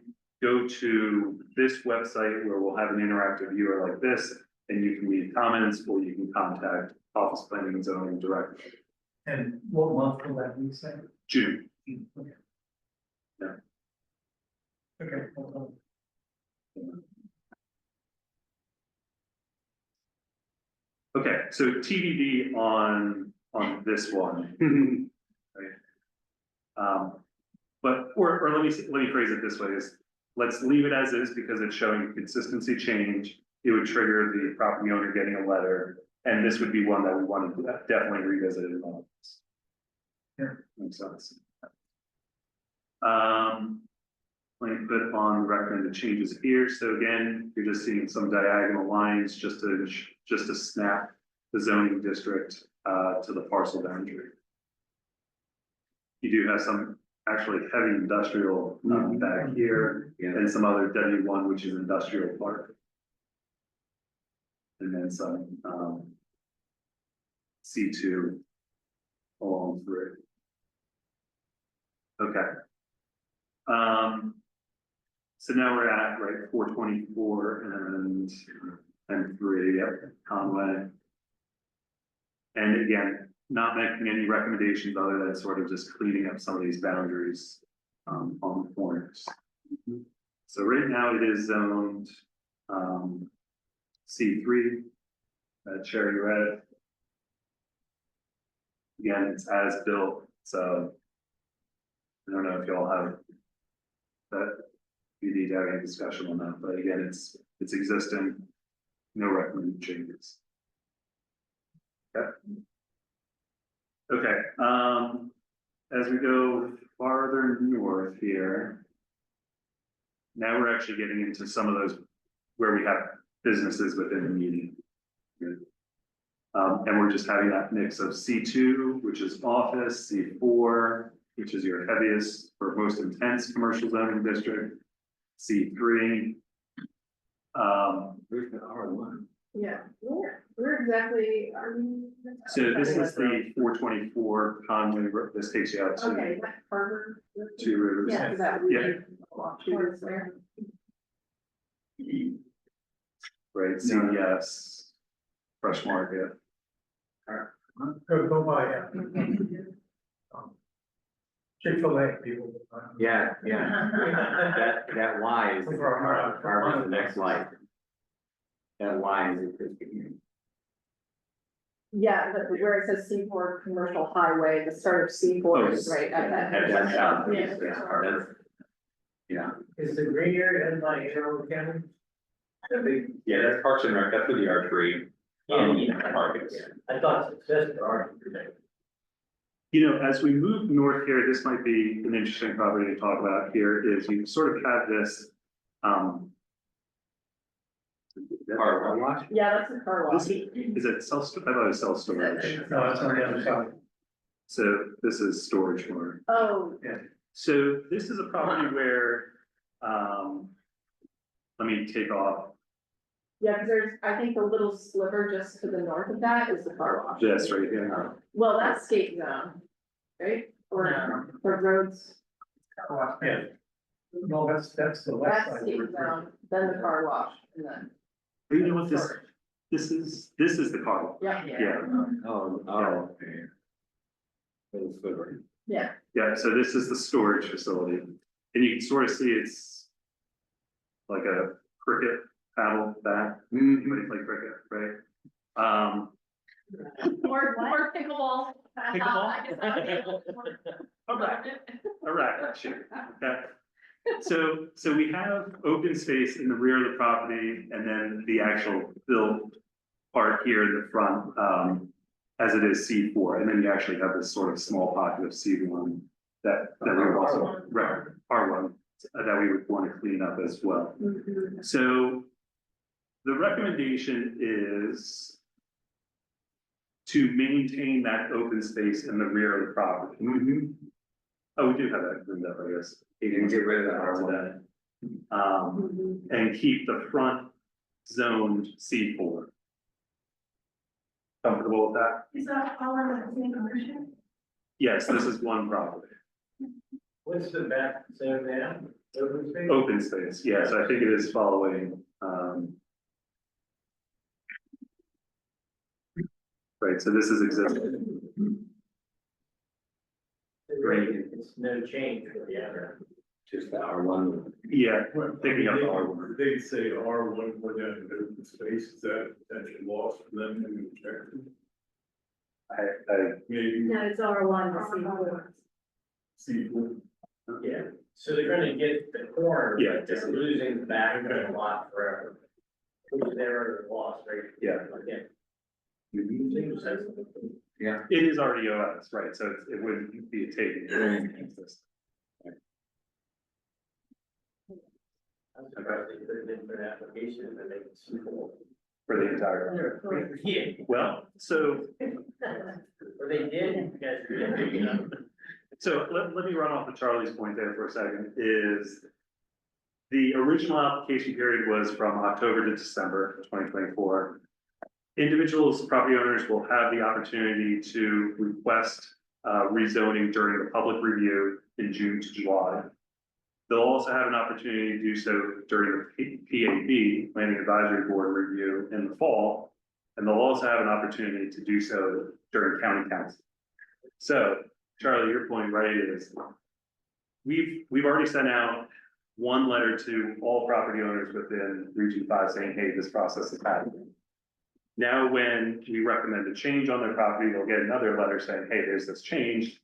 We're still doing this process. You can still go to this website and, or reach out to the county and make an application to rezone the property. Typically, then we also put it out an announcement when we go to planning advisory to all property owners, right? We're now at the planning advisory board process. So again, I don't know how often you open your mail. Some individuals put it aside, don't open it for a couple months, and then all of a sudden at county council, you see an application for this property and say, oh, I didn't know this process was happening. Let me submit an application. So now, unfortunately, you all don't have that opportunity to review applications after, or once they go to planning advisory board and county council. But you can still attend as a member of the public. Correct. Yeah.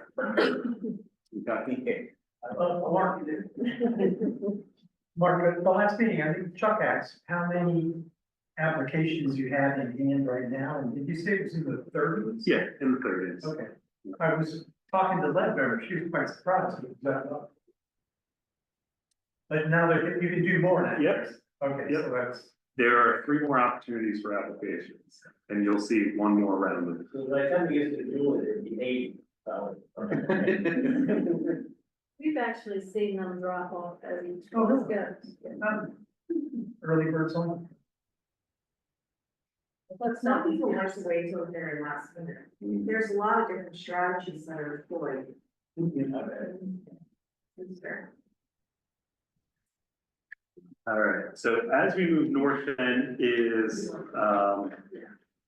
let's see, so far we're all set with everything up until that point, then is Shorter Road. And I know Sandy, you're following along here and I'm messing you up because I have, there we go. The way to go about this is as we go up Maryland 3 here, there is a property just tucked away by the Capitol Raceway racetrack here. And they have, this one, I think, The one adjacent directly south. this No, one of the rectangular ones. over here, No, all the way top. point 2. Need a laser.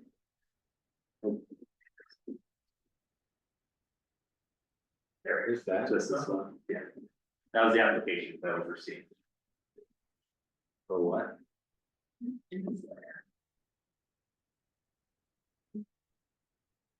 So this application for Shorter Road, so it's currently, let me turn on to existing. Is R1. And the request is for R15. Just that one more. Mark, you did the one again. This one? Yeah. Yeah. That's for sure. That's 2568 short. Yeah, it should be near Coles. I think it's this one. Yeah, I think that's correct. It says R1 in the west. Yeah. So it'd be for this, sorry, this property here, again, currently zoned R1 and OS, you see just that split there. And the recommendation, or sorry, their request is to go to R15.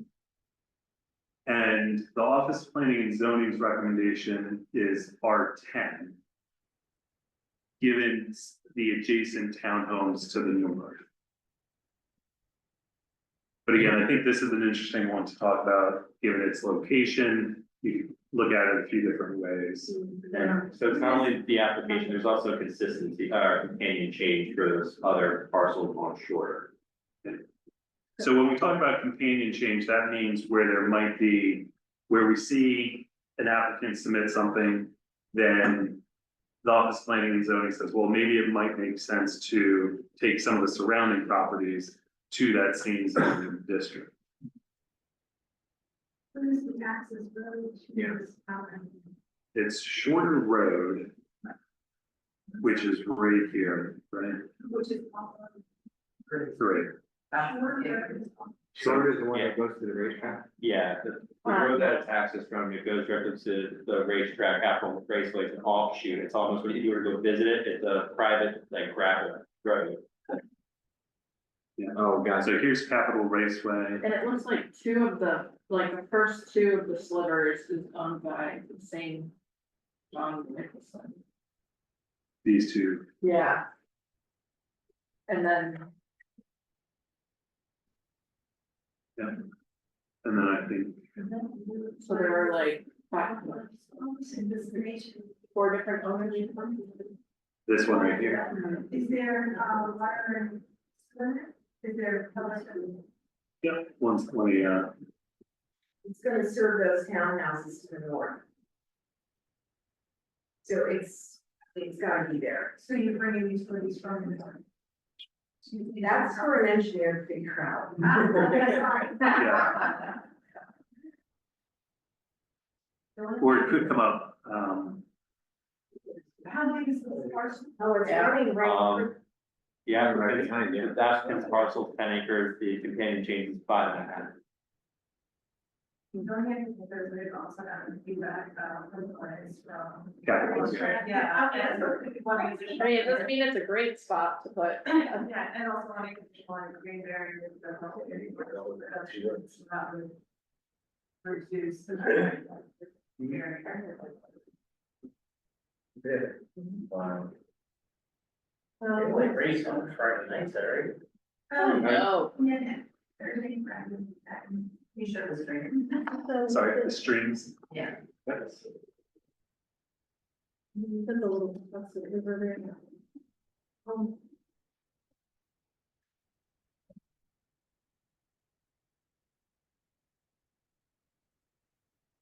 Right, but can you zoom out a little bit?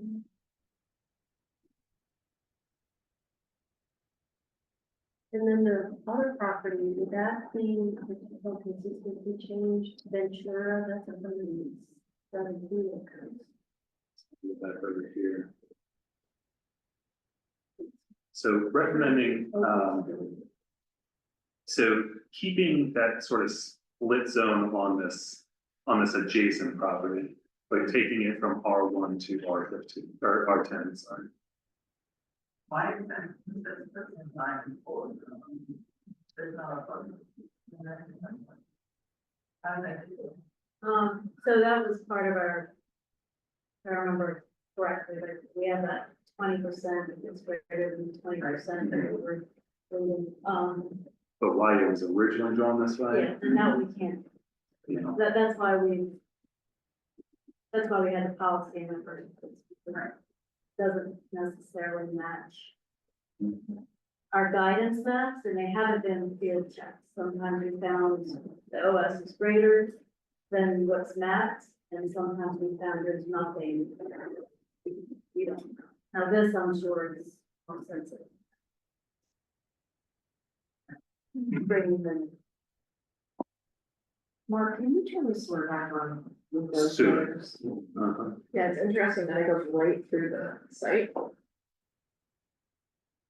And your sewer is existing, right? Like, yes. yeah, it's not like it's expansion or anything. Can you turn on the zoning, the existing zoning here? Yeah, it is, you're right. That's weird. Yeah. Sewer line in the open space. So I'm not gonna turn on the colors, but you can see the outline of the zoning district and, yeah, kind of. So their egress is via racetrack road? Right now, they front on Capital Raceway Road. I'm sorry. That's not, that is not a real road. They don't, see how it terminates with the red line down near the sewer line? Oh, here. Yeah. So This would be private. that is probably privately owned. They have to work all of that out. I mean, they're. Access to shorter, shorter road, isn't it? Yeah. But what's interesting, Yeah. So. it's not a planned unit. It's not a planned unit development over by the Well, Sequoia Lane, right? no, it's a public road, because the trucks come in. Yeah, no. That's what I'm interested to know, because if you look at the way the roads are constructed, they look like they were intended to be added to. Like the end of Sequoia where. Yeah, and like, are they supposed to link into the apartments by those chickens? Cause it looks like, It's not a user. Where's private? yeah, if you zoom in, like, see how the curb cut is? It's, There's extra parking. Yeah, that's fine. I'll send you better, it's a pretty steep drop from the property line to the road. Can't really see it on here, but if you look at Google Street View, it's a pretty steep drop. it's just interesting that there's. And sometimes when you see a stub, Yeah, like right there. it Yeah. may, That looks like it was intended to be. Yeah. That should be a private road. yeah, but it can also be built this way, generally going. For fire trucks. Yeah, Yeah. for turnarounds, You don't have to look. yeah. So they wanna go from open space to R15. Yeah. So again, there's maybe two things to think, well, right, two things here is the application itself for this one property. And then the office planning and zoning's recommendation to take the remaining R1 to R15. But maintain that split, R10. or sorry, R10. The application is that, okay, so that is our. It's just this, is the application. The rest of this orange is a companion change. It definitely. So that will double in size then. That area. So. Well. Yeah.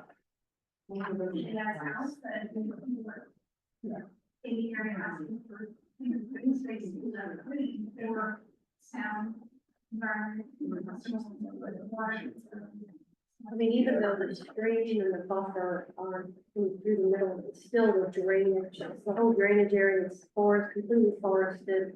Due to the buffer zone. What's the zone of the town, existing townhouses to the north are, It's an MXD district, MXD, yeah. And then, MXD, and Neighborhood.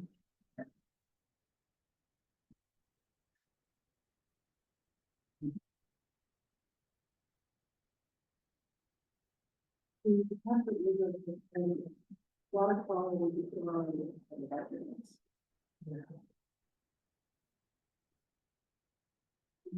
So. You're all looking for recommendation, again, R10, and what can you build for apartment? townhomes.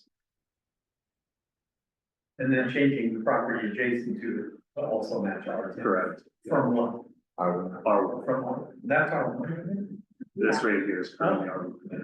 And then the lime green property, what's your recommendation on that? R10. That's. Oh, right here, yeah, so this is all one property, but again, maintaining that open space split because it met the 20% threshold. So. In review it all. Okay, so this open space, Not the open space, but That parcel there. Okay, so this is the application, the property owner's application requesting R15. And you're recommending, We're recommending R10. Now. So if you want to make that motion, I think this might be a good one to vote on as well. Well, and that's, how big is that parking lot right there? On this highlight is 10 acres. Yeah, is what? 10 acres. Only 10 acres? The one that's highlighted is ten? Correct. I understand the need for house and. Well, I mean, that's just like, we've added zero housing so far. Yeah, no, where I'm at. So we're, this would be, we're right next to a very dense mixed use project. Yeah. It had to be somewhere. It makes sense to me, but at the same time, it's like the rational component of like the fact that you probably can't develop a lot of it because of the buffers and everything, but. And the fact that you have a main, Well, it is served by sewer. There is a line literally traversing the property. Right. yeah, I just mean more so it makes it difficult, right?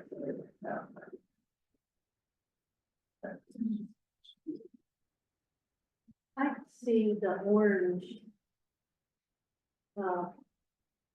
Change to match the townhouses across the Sequoia Lane.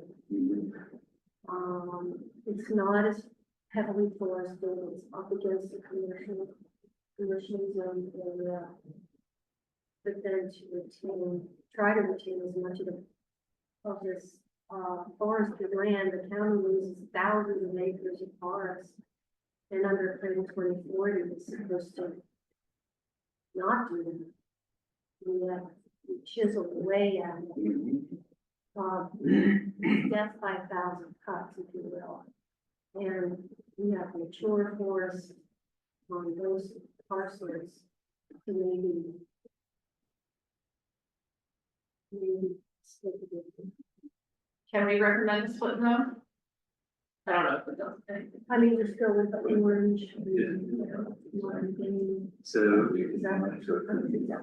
So the R1, I believe, is just that corner, Yeah. this, right, so. So they would, again, so much, It just seems weird that the open space was there before. I guess what I'm struggling with is the open space was there before, they want it all to be R10. We want to go all around the open space. R15, yeah.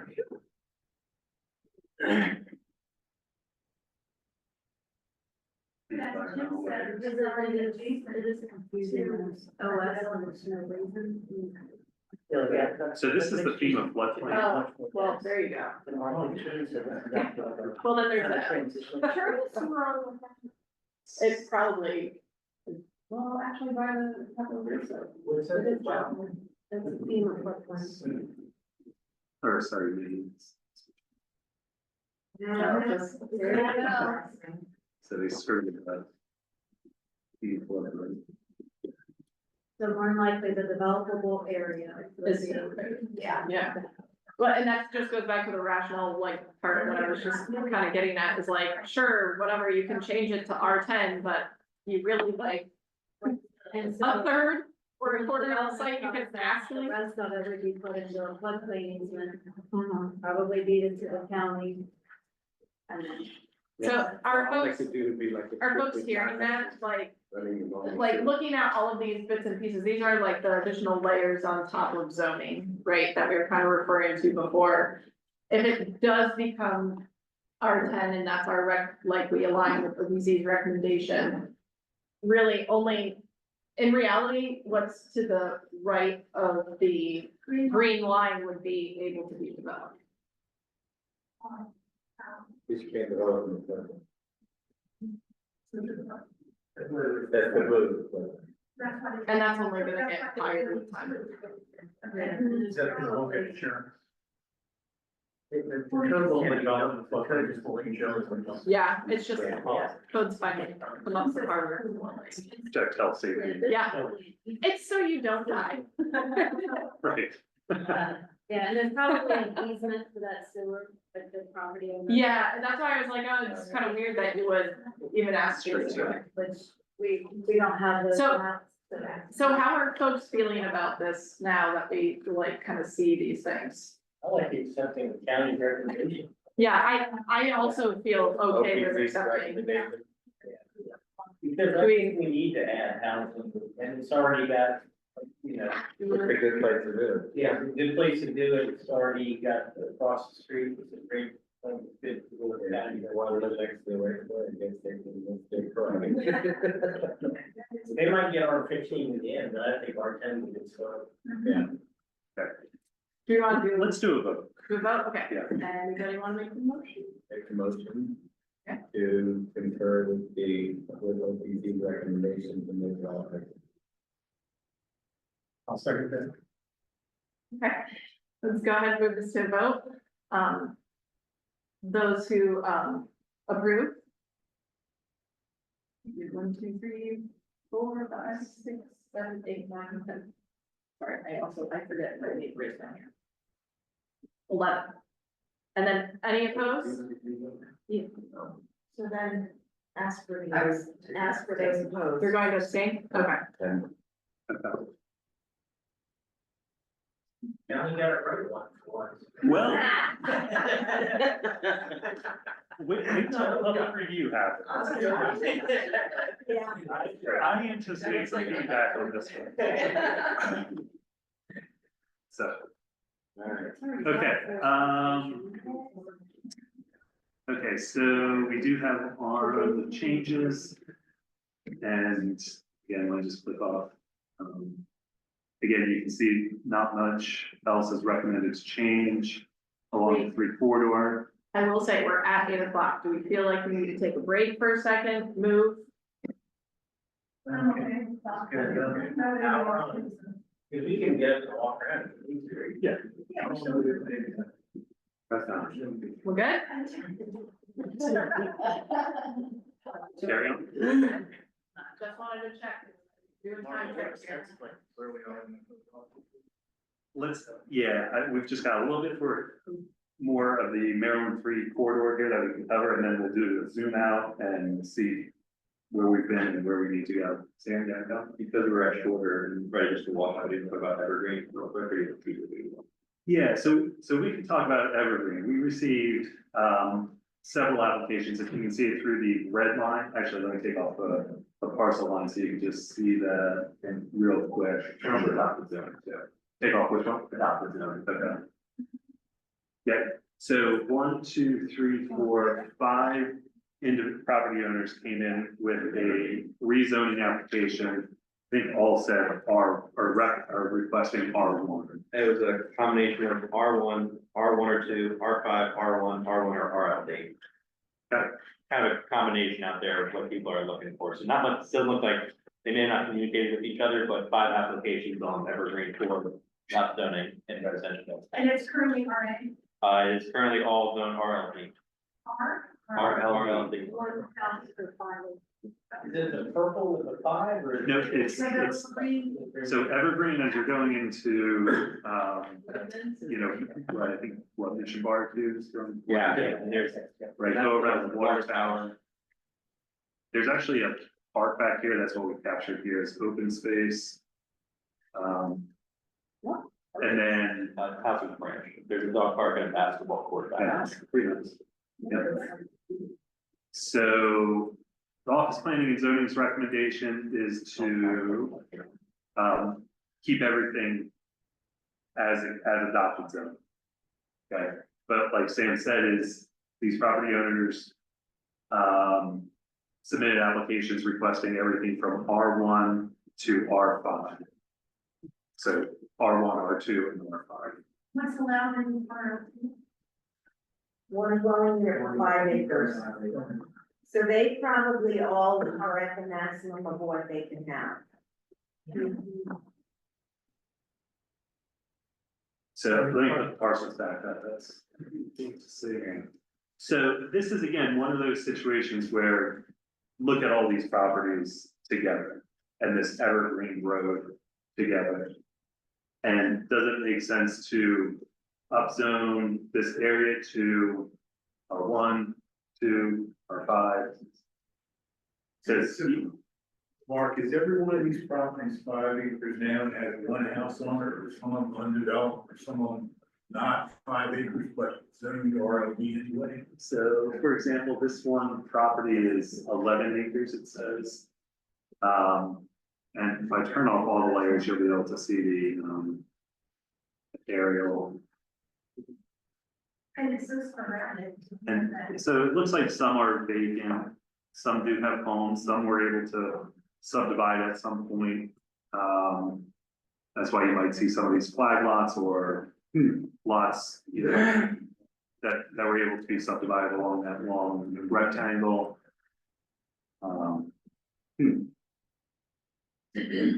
Okay, I guess my concern is the property owner owns the property, he's paying property taxes, he's in this zoning, but he really can't. It's not 5 acres, you can't build a house on it. You know, they're limited in what they can do, and if they sell something and it doesn't have a house on it in 5 acres, they can't get a market value for it. Even if the property is less than 5 acres, if it's one property, they can build one house. We're talking about subdivision potential. Right, so, but I mean, even so, if you. You have less than 5 acres, build a house. Yeah, because it's already platted, so. Yeah. Pre-platted, you can always build on there, even though it's not conforming. So every single lot there could have at least one home on it, maybe two. Yeah. So this one was 6.7 acres, one over here I clicked was 10 acres. So What's the sewer here? I'm assuming there's no sewer. it's correct, The There's public water. water, right? Yeah, there's water. because there was a issue. Yeah, there's issue with their wells, so there's a public water line that is run the length of Evergreen. You'll see fire hydrants and asphalt cuts with that installation on there, but I believe it's septic at the moment. I don't think it's in plan. Let's do the west of that, after you get past the subdivision. Oh, that's the same bit. Let me turn off some of these layers. So Evergreen Road here is what we're talking about. You put the sewer. Yeah, What's the county think about making the whole thing R5 and big subdivision? well, our recommendation for this area is to maintain the existing zone. The only way to make that a big subdivision is someone would have to go in and start to assemble all the properties, because they're all individually held. This is complicated in here. So even if you made it R1, you're still living with 3 or 4 houses on a lot. I don't know what these lot sizes are, but Mark, can you tell me on the big, like this one on the south side that's thicker? Adjacent. Bracelet. Oh, Yeah, like like this that, one. how big is that?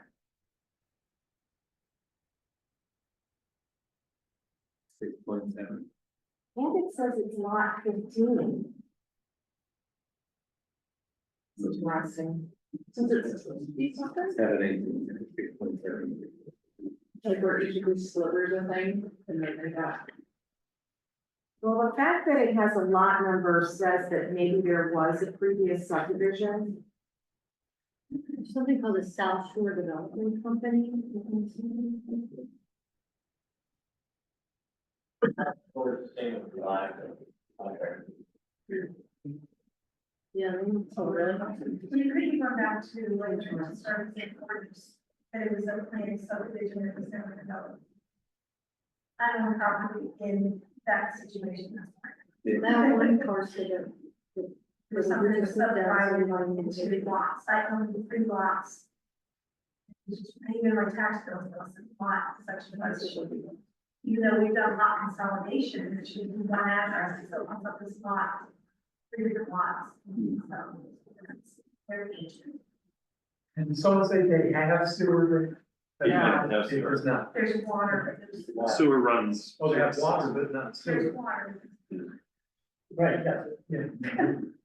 So that must be fairly recent. And the sewer line runs just to the south, or sorry, to the east. Where they hook up. There's a lot of housing in that area. I'm just looking at, again, the housing prices. That's something one Maybe all. Well, like she said, if someone have to acquire, it's at least 20 different units.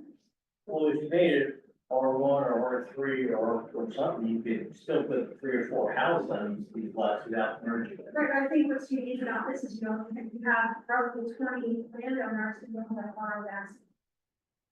No one else was asking. I know that Mark said we could do a uniform, do the whole thing as R1. They're recommending.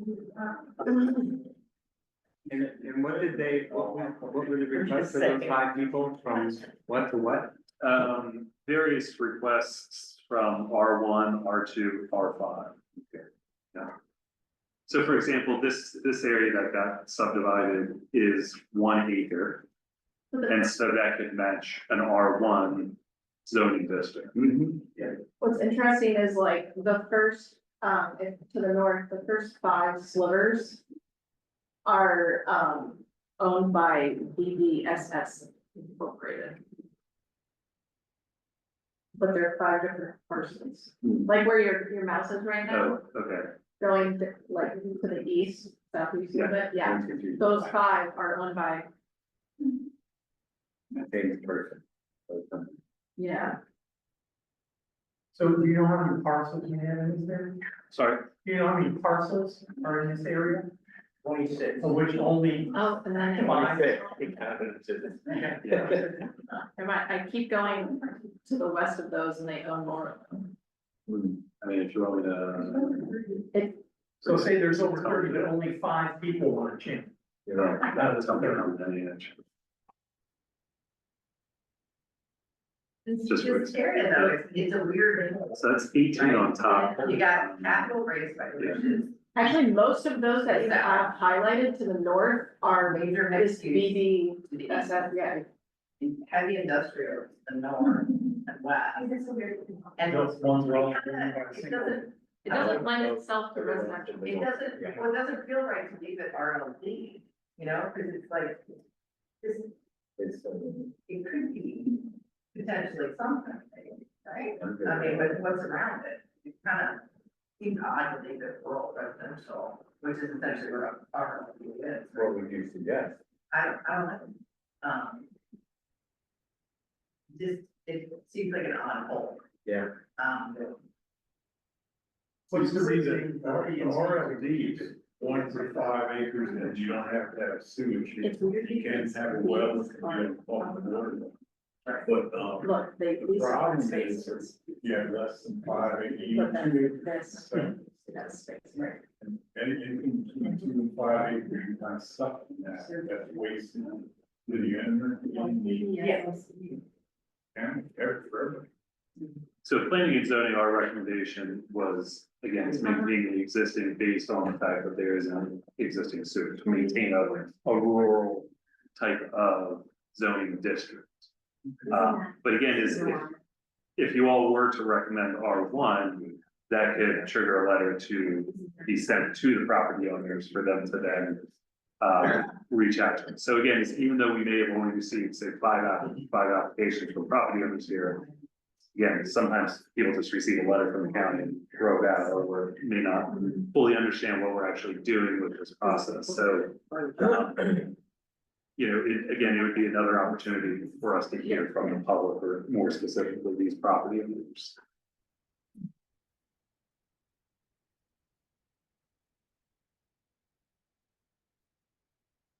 Make it R3, the whole thing R3 and.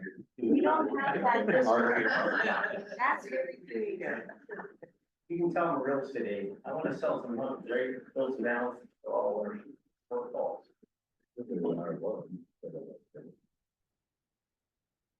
Yeah, so again, I think this might be another one to vote on as well. If somebody wants to recommend R1 or recommend keeping it as RLD. Also, the proximity to the park, I mean, there's a county park there. And then you're also proximate to the shopping center and all that, that's all. In a way, it kind of makes sense. For more development than what's there, I'm just not sure what, right? Well, the rest of them, mostly for R1, most of the application for R1. Evergreen, so R1, then R1 or R2, R5, R1, and R1 or RLD. That's split. Yeah, so What if we propose R1 and see what kind of comments we get back from the public? That's kind of a good compliment, right? A little bit, right? Yeah, so BV, ask is reliable. Okay. Yeah. Yeah, just the county anyway. Then Coke. Yeah. Do we have any idea what the traffic implication could be in that? So. Is there a traffic light in the end of that road? I mean, there is a lot of. But does Reliable own to the north there? They own the sand pit. They own the sand pit then? yeah, that movie was a different recommendation. Towns used to go. The purpose also.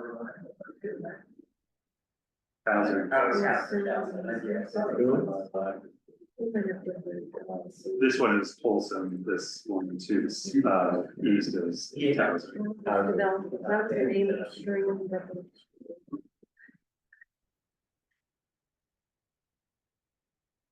Can I make a motion to make it all R1?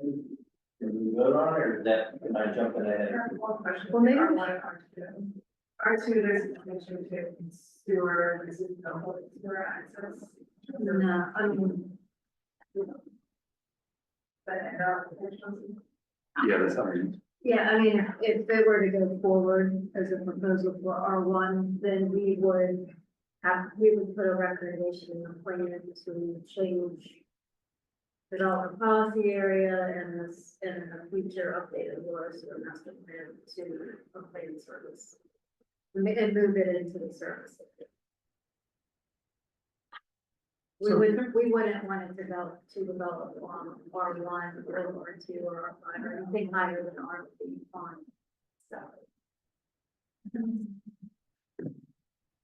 So typically, how many, houses could you put on R1? One house per acre, but Yeah, it's. it's like 40,000 square feet if it's split, so. Oh, I see, typically one dwelling unit, just shy of an acre. Right. Okay, yeah. I mean, that kind of influences my feeling that given there is no sewer there, we would have to actually change the plan to extend sewer there. That I would prefer to support the county's current planning for sewer and support your recommendation.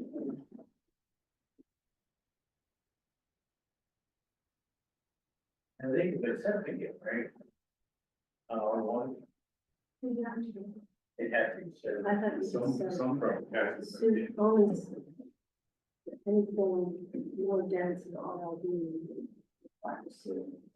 Not require, but I think that's what we would recommend because we wouldn't want that many more septic systems. We're trying to reduce the amount of septic systems to that. Right, but they could, I mean, I'm not arguing, I'm just clarifying.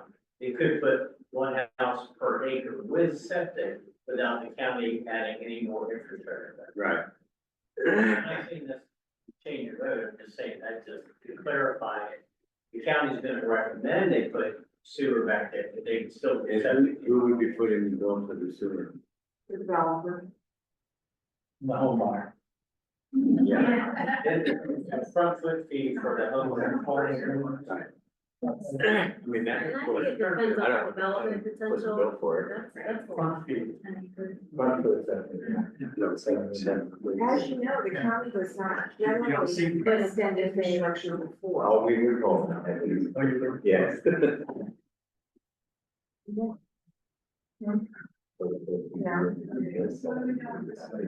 Yeah. So Charlie made a motion. So to move that forward, if somebody needs a second. I'll second Charlie's motion.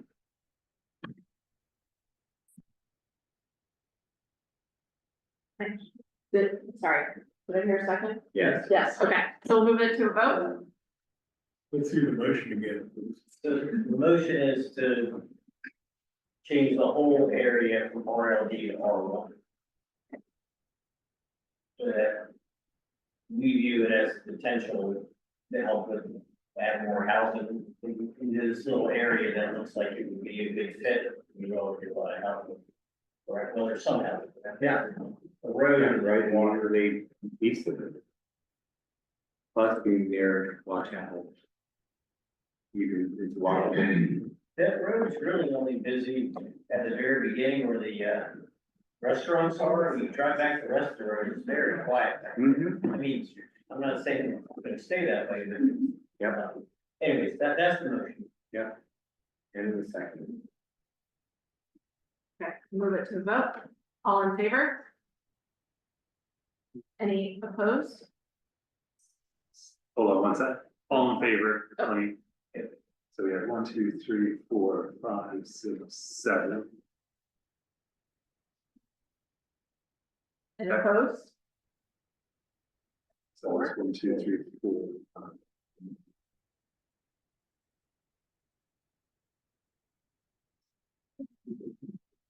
So anybody come up with so that just falls short of a majority. 2/3. Of a 2/3, right? Yep. And we don't have anybody on the line, right? We don't have. Yes, but no, it's AC, correct. Okay. So again, you can entertain another motion or to maintain it as, what do we say, RLD?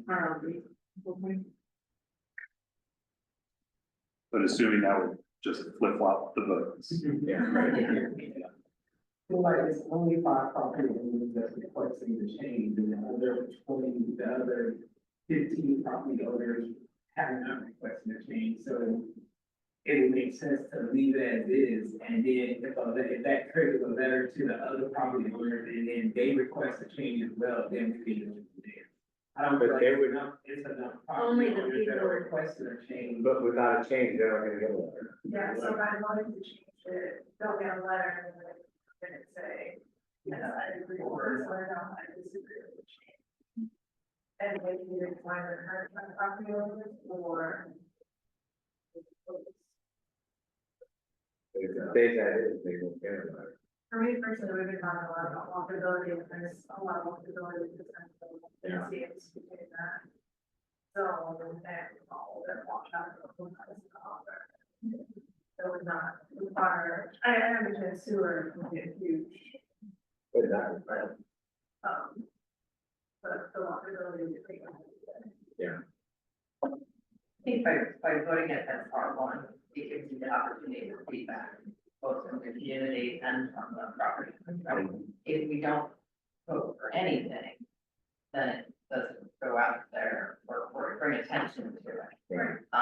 Now, if we hear feedback from the property owners, being like, no way, not gonna happen, then we can change our organization. So I like the idea of putting something out there to kind of test the water and see how might people view that, the property owners, like you said. And in terms of the number of property owners, we have all the red lines, but Christina said most everything on the north side of, Evergreen is currently owned by one person. So it's not like there are 12, 13, 14, 15 people on the north side.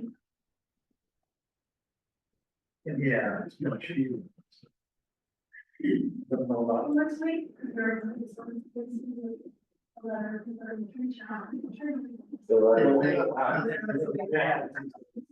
We didn't have. We didn't get a majority. If someone wants to change the vote, we have a floor, but. Right, so I think what I heard right is the SAC is not making a recommended change to this area.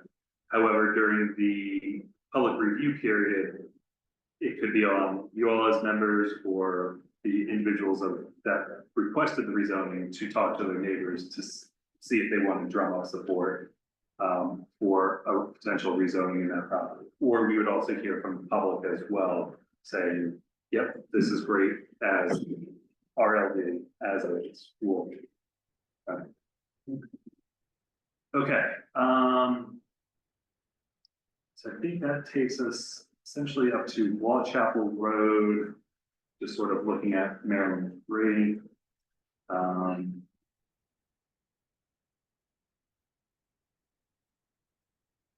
I don't think that there were any other changes, or sorry, the northern section here of the Wall Chapel Shopping Center is recommended change to MXDG, right?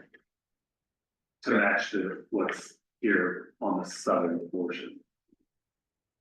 So that may be, let me turn off the adopted. And you can see now this yellow diagonal line to indicate the recommended mixed use district. That changes for our business.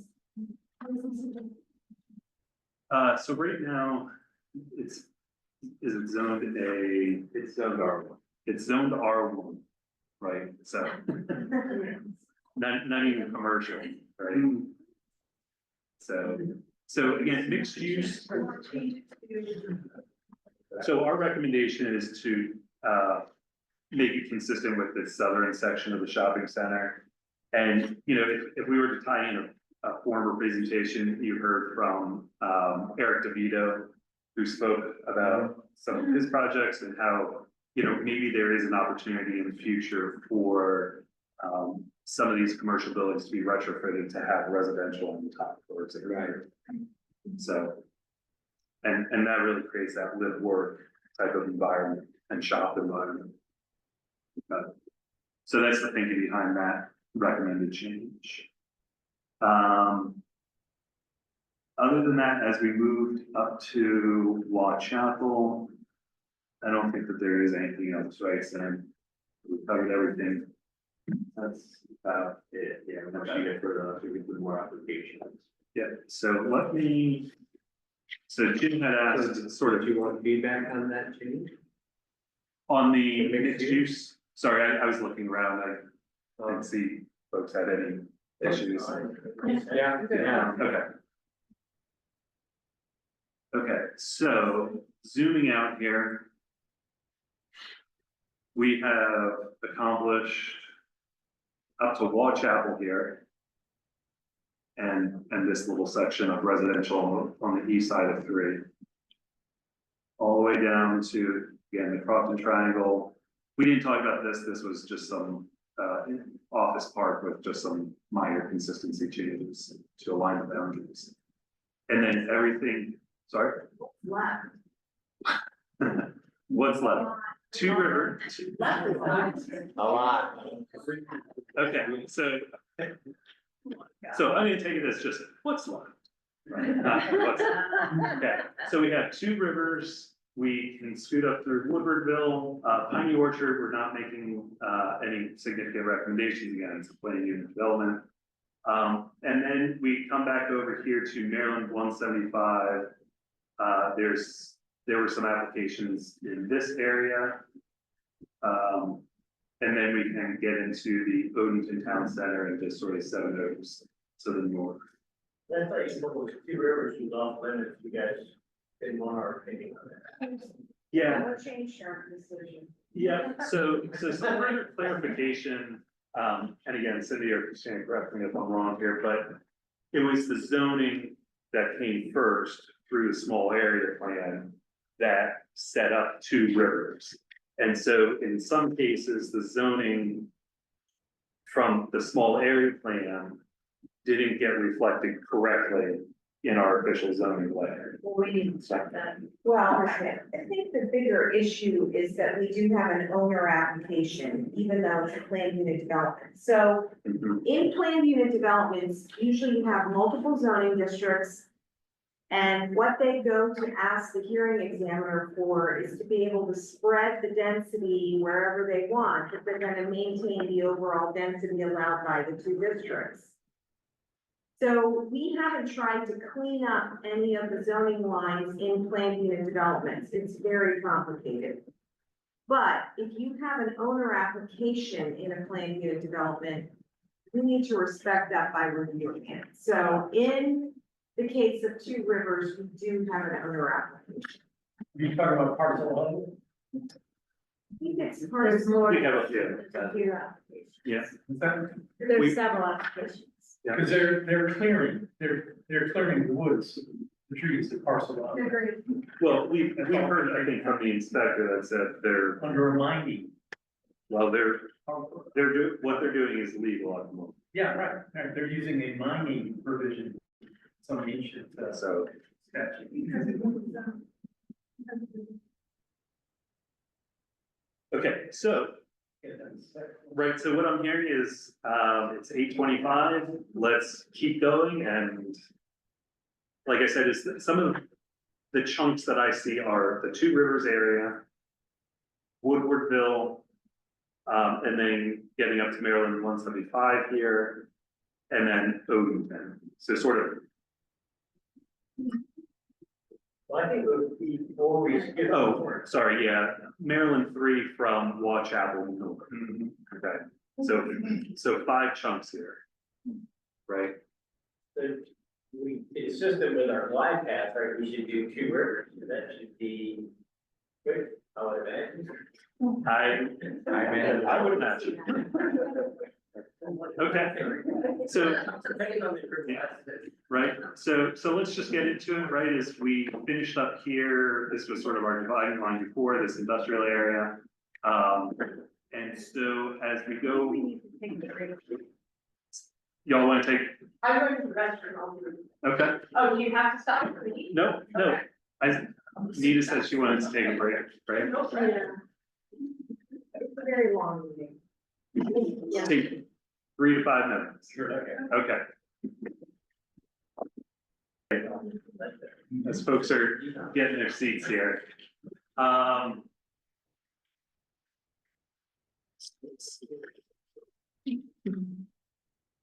So we received applications for 5 parcels within, or sorry, 6 total within the Two Rivers community. Okay, so the first one is parcel, or sorry, lot N here, for both parcel NR, sorry to be correct. Parcel NR? It's both parcel NR/OS. Okay, so as you can see, it's got RA, R2, and open space on it. And the request is And that's parcel N, you said? both parcel NR/OS. Okay, it has RA, So, R2, open space, and they want. so the request is for R2, or R5 is what came in the application. Right, we did subsequently hear from the applicant today, and they were requesting R2, just R2, right? So they're asking for R5 or R2? R2 or R5, right? And it's currently almost all open space. Correct. Yeah, currently zoned open space, R2 slivered here, Oh, gotcha. and RA for the south. Yeah, so the Yeah. blue line circles the parcel, and then the dotted line is indicating the separation of zoning districts. And what's the, The acreage on this one, 47 acres. yeah, Can you hold back the airport and turn on floodplain just for our own application?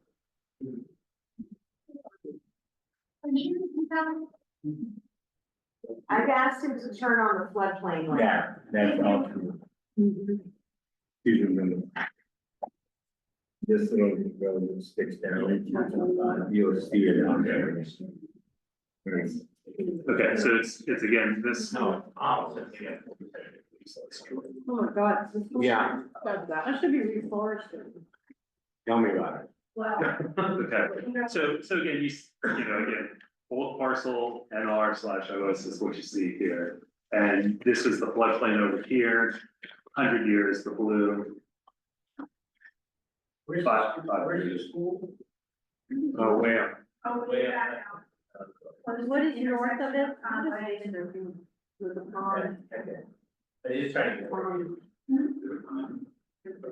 You'll get to it, it's one of the 5 parts. Oh, it is. Yeah, so,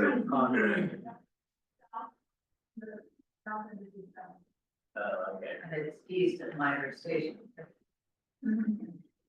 so here's the school. Okay, so again, this is one application here requesting R2 or R5. That's the NROS. And so office planning and zoning, our recommendation is to maintain the split zone. However, we do need to, I thought we hadn't completely come up with a recommendation. yeah, this is, so right, this is one. This is one of those situations where we're trying to look at the small area plan maps and the amendments, and they don't have parcel lines. So this is a situation where we're trying to look at the sort of geometry of these parcels and see what the intent was within the small area plan as well as amendments to the small area plan. So it's a little tricky. And this could also be one of those situations, if you remember that flow chart from last month where planned land use can influence zoning, but zoning can also influence planned land use. It can be a forwards and backwards type of situation. So the planned land use for this property is low density residential. So this is now a situation where, it could go either way, where it was originally recommended as low density residential in Plan 2040, because it was a bulk lot. But a majority of the parcel is zoned OS. So again, the office planning and zoning, we need to do some more research into this lot as well as a couple others that you'll see here in another minute. And that's why you don't see any change for this property. But again, our position is that we just need to do some more work and can't give you the office planning and zoning's position at the moment. But that should not stop you all from providing a recommendation. Is the request to also rezone the open space area? The entire property, everything that outlined. The entire, yeah. Are they also asking for the property to the north? Sorry, Yeah, can you just go through all 5 that they want? I was gonna say, are you, down by golf course, but I think you're coming to that. okay, so it's this property. Yeah. This property again for R2 or R5. This is parcel, again, it is parcel O, but I'm gonna get you the, if you're keeping score at home here. So it's OROS. That's 137 acres. OROS is what they call O. Then there is, These weird parcel numbers were probably established on their plat. I mean, it's not. They are, and probably the R stands for revised, like. It's not what was originally platted, so it is very confusing. That's true, in an environmental park. And they're asking for. so R2, R5 for the, 1, 2, 3, 4, 5 that I'm gonna show you. Okay, so everything they're asking onto. Yes, so I'm gonna highlight them again. 1, 2, which actually includes, the rest of the parcel there, it's only highlighting change here. This, this area, and then there's 2 properties here, 1, 2. Parcels, identifiers for some sort of. Okay, so starting again with this one, NR, or let me do it, this might be easier for you all to see.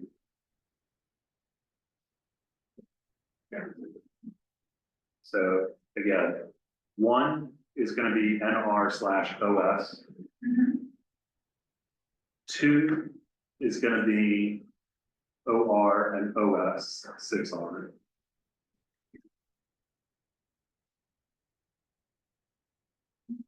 3 is gonna be open space 7BR-1. Yeah, so it's up here on the screen, open space 7BR-1. 7 bedrooms and a bath.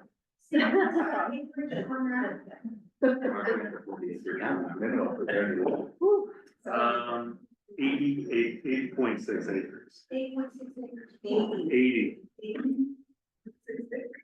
If okay. that's platted as open space as part of the ED, isn't there some restriction on development? They would have to go back to the administrative hearing officer and ask for a change in their PUD. I guess it's the point they can ask them that. Yeah. Is there what? If someone's What's not. that plan? Yeah. Their planned unit development, which Yeah. is a PUD. I'm sorry, we're pretty acronym heavy in this. Yeah. industry. I'm sorry. Well, all of the parcels have substantial open spaces. Number 4. Okay, number 4, let me go from the outside in. Number 4 is going to be open space 4R. And that is, so 27.2 acres. We also put that on there, the total for that.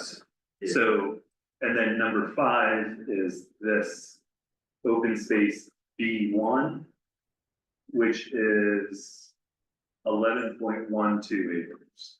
I don't have anything. They still own some, they haven't been transferred to the HOA. No.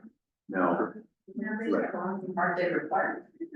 only when they have built out 75%, but since they keep Adding. adding, it keeps falling below 75%. So it's like the two. Is how to avoid getting. So per the original PUD, Can we get the they were acreage required numbers to first? transfer to the HOA. They have. So it's 302 additional acres. 302 additional. So again, 1 is 47.5. 2 is 137.5.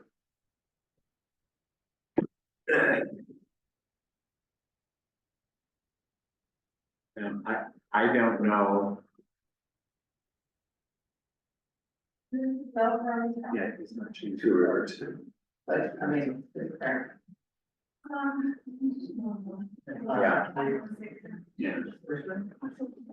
so I don't think Coke's involved in anyone, Classic, and maybe somebody else.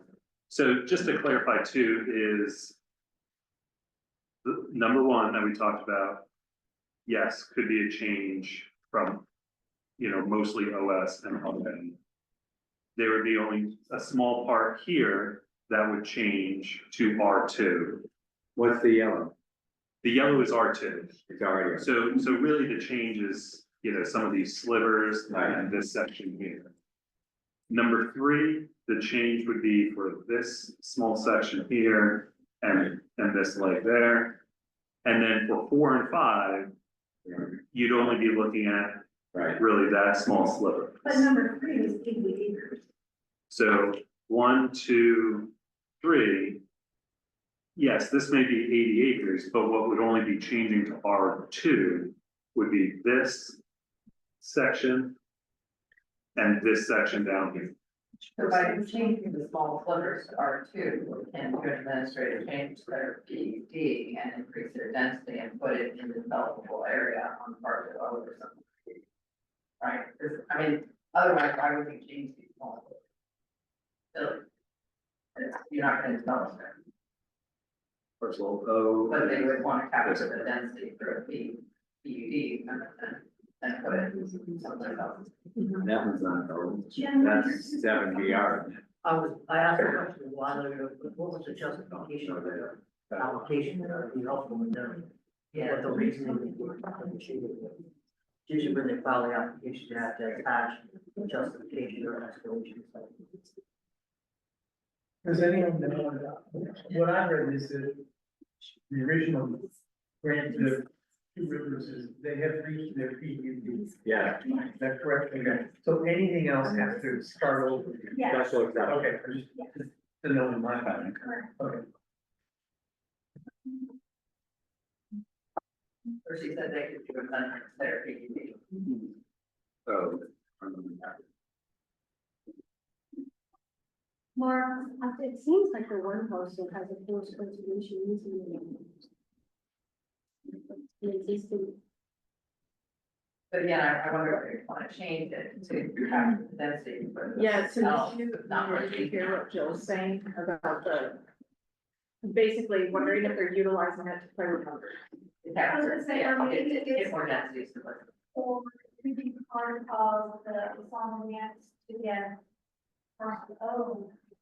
To get what they want with parcel O. Yeah, that's right. I think that is how they would change. Yeah, it. So it's- they it's- change it. Yeah. It's a different layer, so the forest conservation people that building it out, something back that would be designated with. There's lines or specific, identify the total incremental portion that has the application, but the actual change for the portion.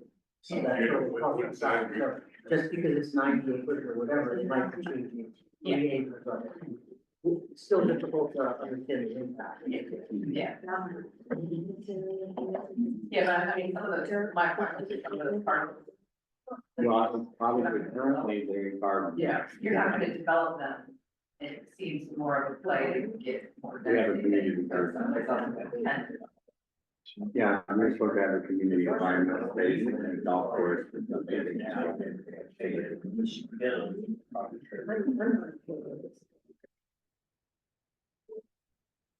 For those who aren't familiar, their projection, Two Rivers' desire is to add at least 377 more houses, which is an 18% increase in the housing. And we have already exhibited issues with getting emergency traffic into there because of an inadequate bypass lane at Two Rivers Elementary. There's one way in and one way out, and we've got literally thousands of 55+ people living in there. Somebody's gonna die if we don't get a second exit entrance into there and force the developer to do it or not develop. Thank you for letting me rant. It's actually like why we were looking for that when we were looking here. Yeah. And then I realized, I was like, there's only one way in. Like, that's a lot of houses. No, well, there's supposed to be so many houses originally. Well, and then I went digging and I found everything. That's part of the reason for buying Conway Road from. So you know, put it in, let's see. So, give us- Biking, walking,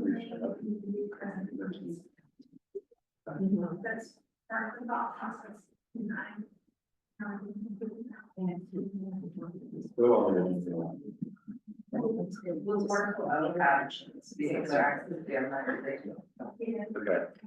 But it still dumps you out the same roundabout. Yeah, I know, So- I'm just wondering.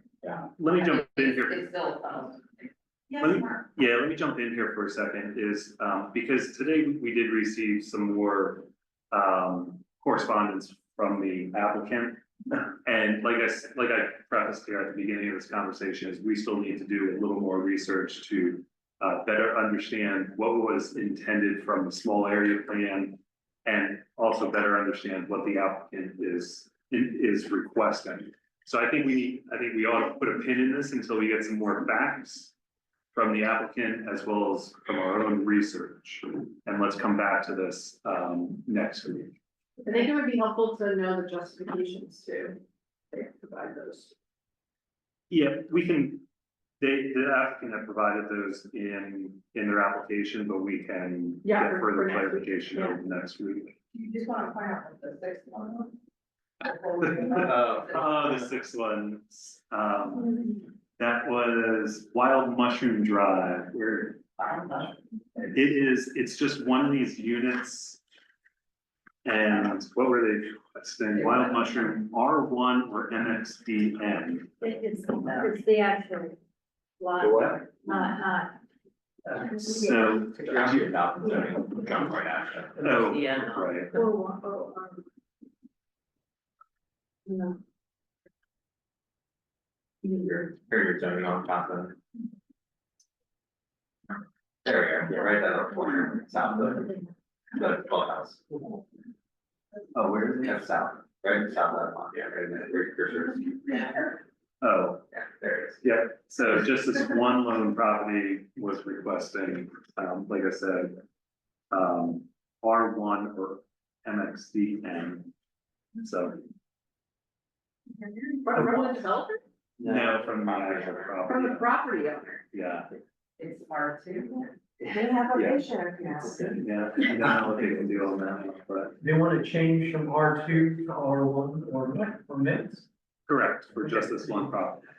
Yeah, so I'm assuming that, you know, this would be an extreme case of spot zoning if you were to Yeah. go with something other than R2, right? Okay, so, there were, again, I know we've got probably 8 minutes left or thereabouts. There were 2 other properties here along Conway Road. Let's see, so 2607. 607. Yeah, 2607 is the first one, and 2587.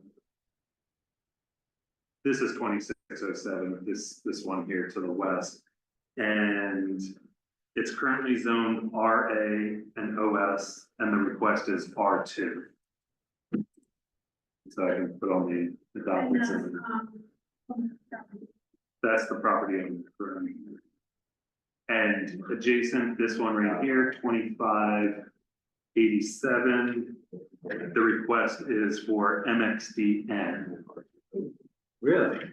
Yeah, From RA. it's a RA. split of RA and OS. They have, which one comes out? Yeah, that's first. So,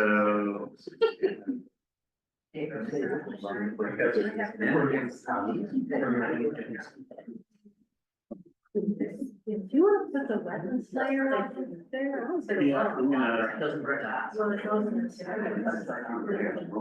MXD which? and Oh, so this is a floodplain, right? And so I think they do have, a single family house here towards the front. Mixed use with retail and up to 8 stories. With a high level of pedestrian connectivity, there's 0. That's all the text right there. Like a small developable plot and it drops down the river right on. Yeah. So again, is the office planning and zoning our recommendation? What's that? Yeah, is to maintain this. Can you show that other one where you had the floodplain on there? Please? Yeah.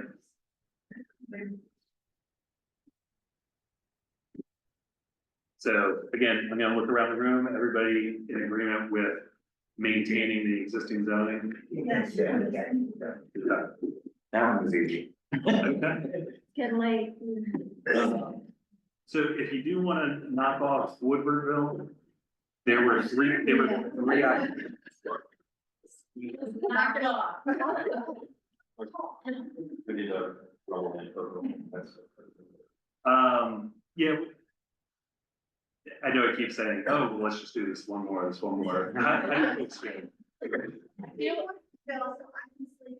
Okay, so let's do Woodwardville and the rubble landfill. Yeah. Again, office planning and zoning, this change here in the north, is that just maintaining the existing zoning? And so again, no changes recommended by office planning and zoning. What are they asking? They didn't come in with an application. Okay. I'm just bringing this up because I know it's a hot property, so. So, maintain the existing zoning? Okay. Yeah. Great, 3 applications here in Woodwardville. Is that the far end of Woodwardville that you have there right now? That's one. Yeah, so that's where, then that's Fifth Avenue there. Up north, yeah. Yeah. So these two, they're 2 separate applications, but same property owner. Let's see, same property owner, they're requesting R1 for both properties. From what? From RA. And, the property addresses? They are, So the first one's 946 Patuxent Road is the one that runs on Patuxent Road. The one behind it's no number Patuxent Road. One's buried. 946 Patuxent Road. Yeah. The other one's unnumbered Patuxent Road, no number. That's, You zoom in a little. what is? Yeah, Verizon is the first one. yeah, so this will also be right. The second one is also Verizon. Okay, you have the one there. Okay, so they're both riding properties. Is that the current house? I don't know. Where's the church? Yeah. No, they don't have the front house. Where's the church relative to that? 946 and then a property behind. Yeah, anybody know where the church is from there? It's kind of right next to it. Yeah, it's, Is that the The church is, I think it's the, sort of bottom along the street. You're counting from the top, yeah. I think that's the church. That's the church. The car, the parks and. Yeah. It's on the, that's, Oh, yeah. so it's kind of right north of the church and then goes behind the church. Yeah, So how yeah. does that affect the storage use shed? You know, why, I mean, I know this, I know the owner, obviously, I'm scratching my head right now, trying to figure out why we would want to do that, because it wouldn't happen. So I don't really want to know why. Do you get a reason for making? So the reason we had for that was, requested zoning property only allows 1 residential unit per 20 acres. The community has changed over the years and is no longer an agricultural community. The existing homes in the area are constructed on ½ an acre to 1 acre parcels. This is a 2 acre property, just to talk about one of them. Which can easily accommodate another dwelling if again zoned at R1. Our long-term plan is to possibly open the main house up for tours, as this home is now on the National Register of Historic Homes. We intend to continue the restoration work on the property and would find it beneficial to have a caretaker cottage for someone to be on the site at all times to monitor the work and provide the security needed for the restoration of the main home and provide continued maintenance, which is always needed on these historic homes. Yeah. But if it's only 2 acres and it's R1, I mean, the most they can do is like what that. So then the question is, A lot, because so the other one, I'm not sure. The landlocked one? It is landlocked, it's along the train tracks, Yeah. it's behind other houses. As a matter of fact, his mom one time tried to get us to buy it. so the reasoning is it's consistent with all the other properties in the immediate neighborhood and compatible with existing uses of neighboring properties. As the county is struggling to keep up with the current housing demand, this property offers a benefit, adding an option for housing in a more rural setting, which is consistent with the county's goal of providing diverse housing types. But couldn't he build a house on that if he wanted to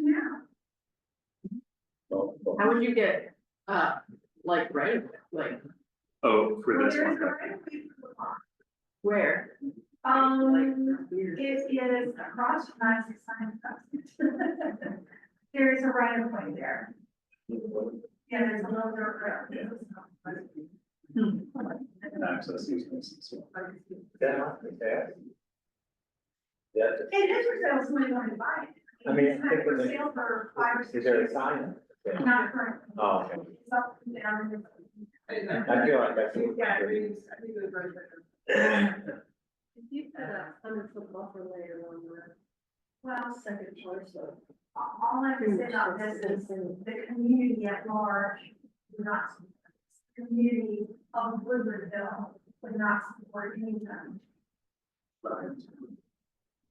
So the third application, Yeah. so I don't mean to sort of cut it short, I'm just now talking, sort of looking at the entire area. Yeah. So the third application is then on the west side, or sorry, on the east side, and it is also,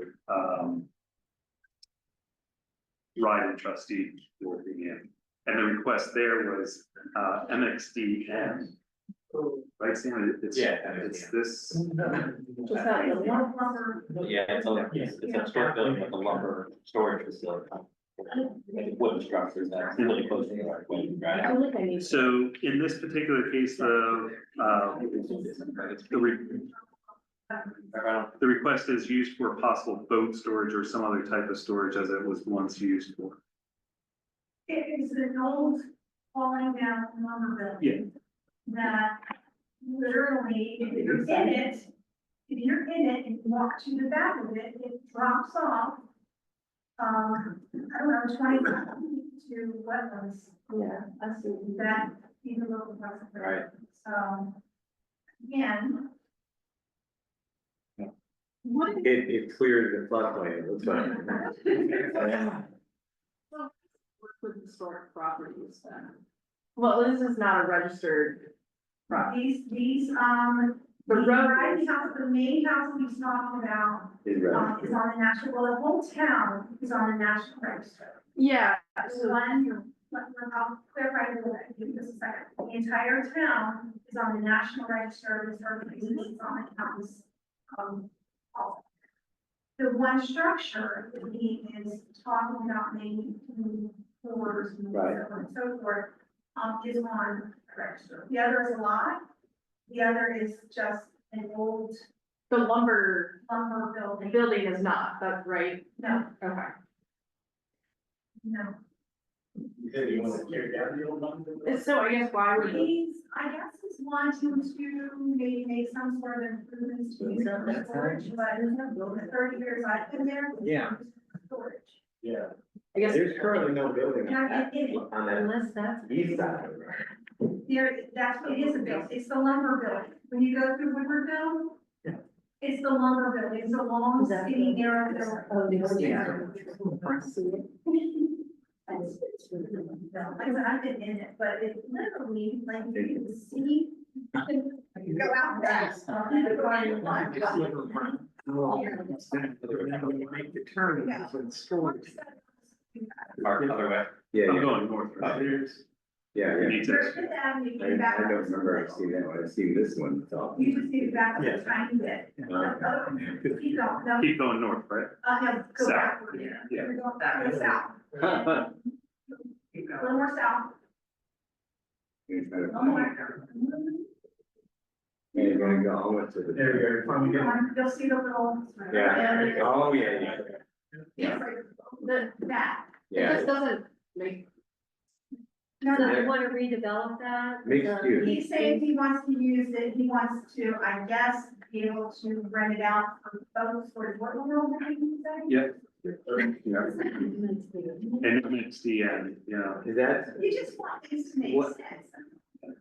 so, is that the only zone that no, you can use for We boat could storage? entire Or, I don't know, I mean, like I said, we set storage down. I don't know.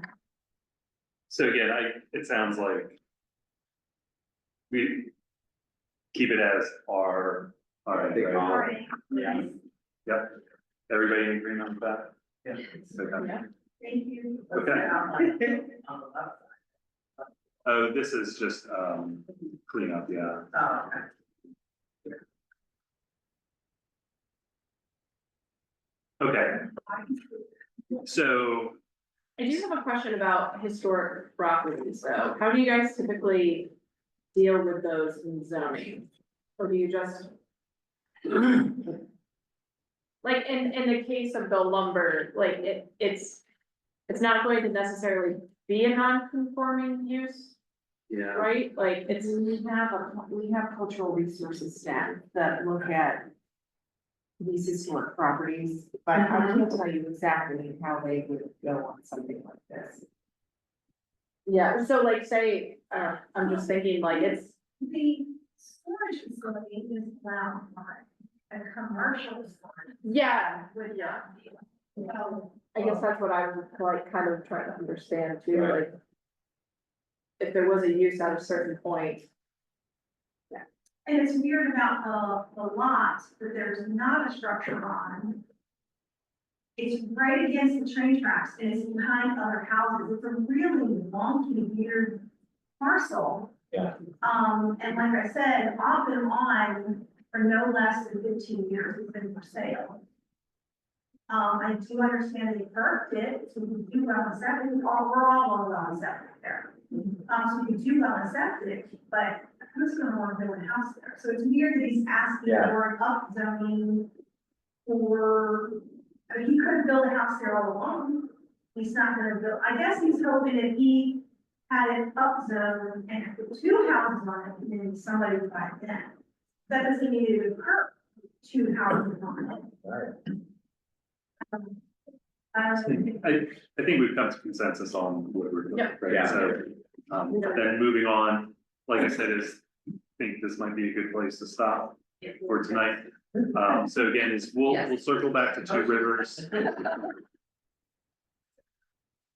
Briefly touch on, Piney Orchard, go up Maryland 3 a little bit, then Maryland 175 into Oakton Town Center. So next steps, just real quick, our next meeting is next week.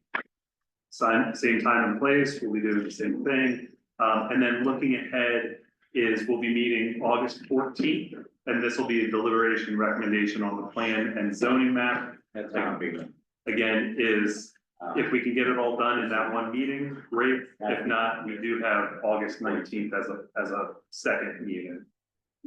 Be back on the 19th. So 14th is a definite, yeah, and if needed, 19th, and then the draft strategy questionnaire for these topics is currently available for another week.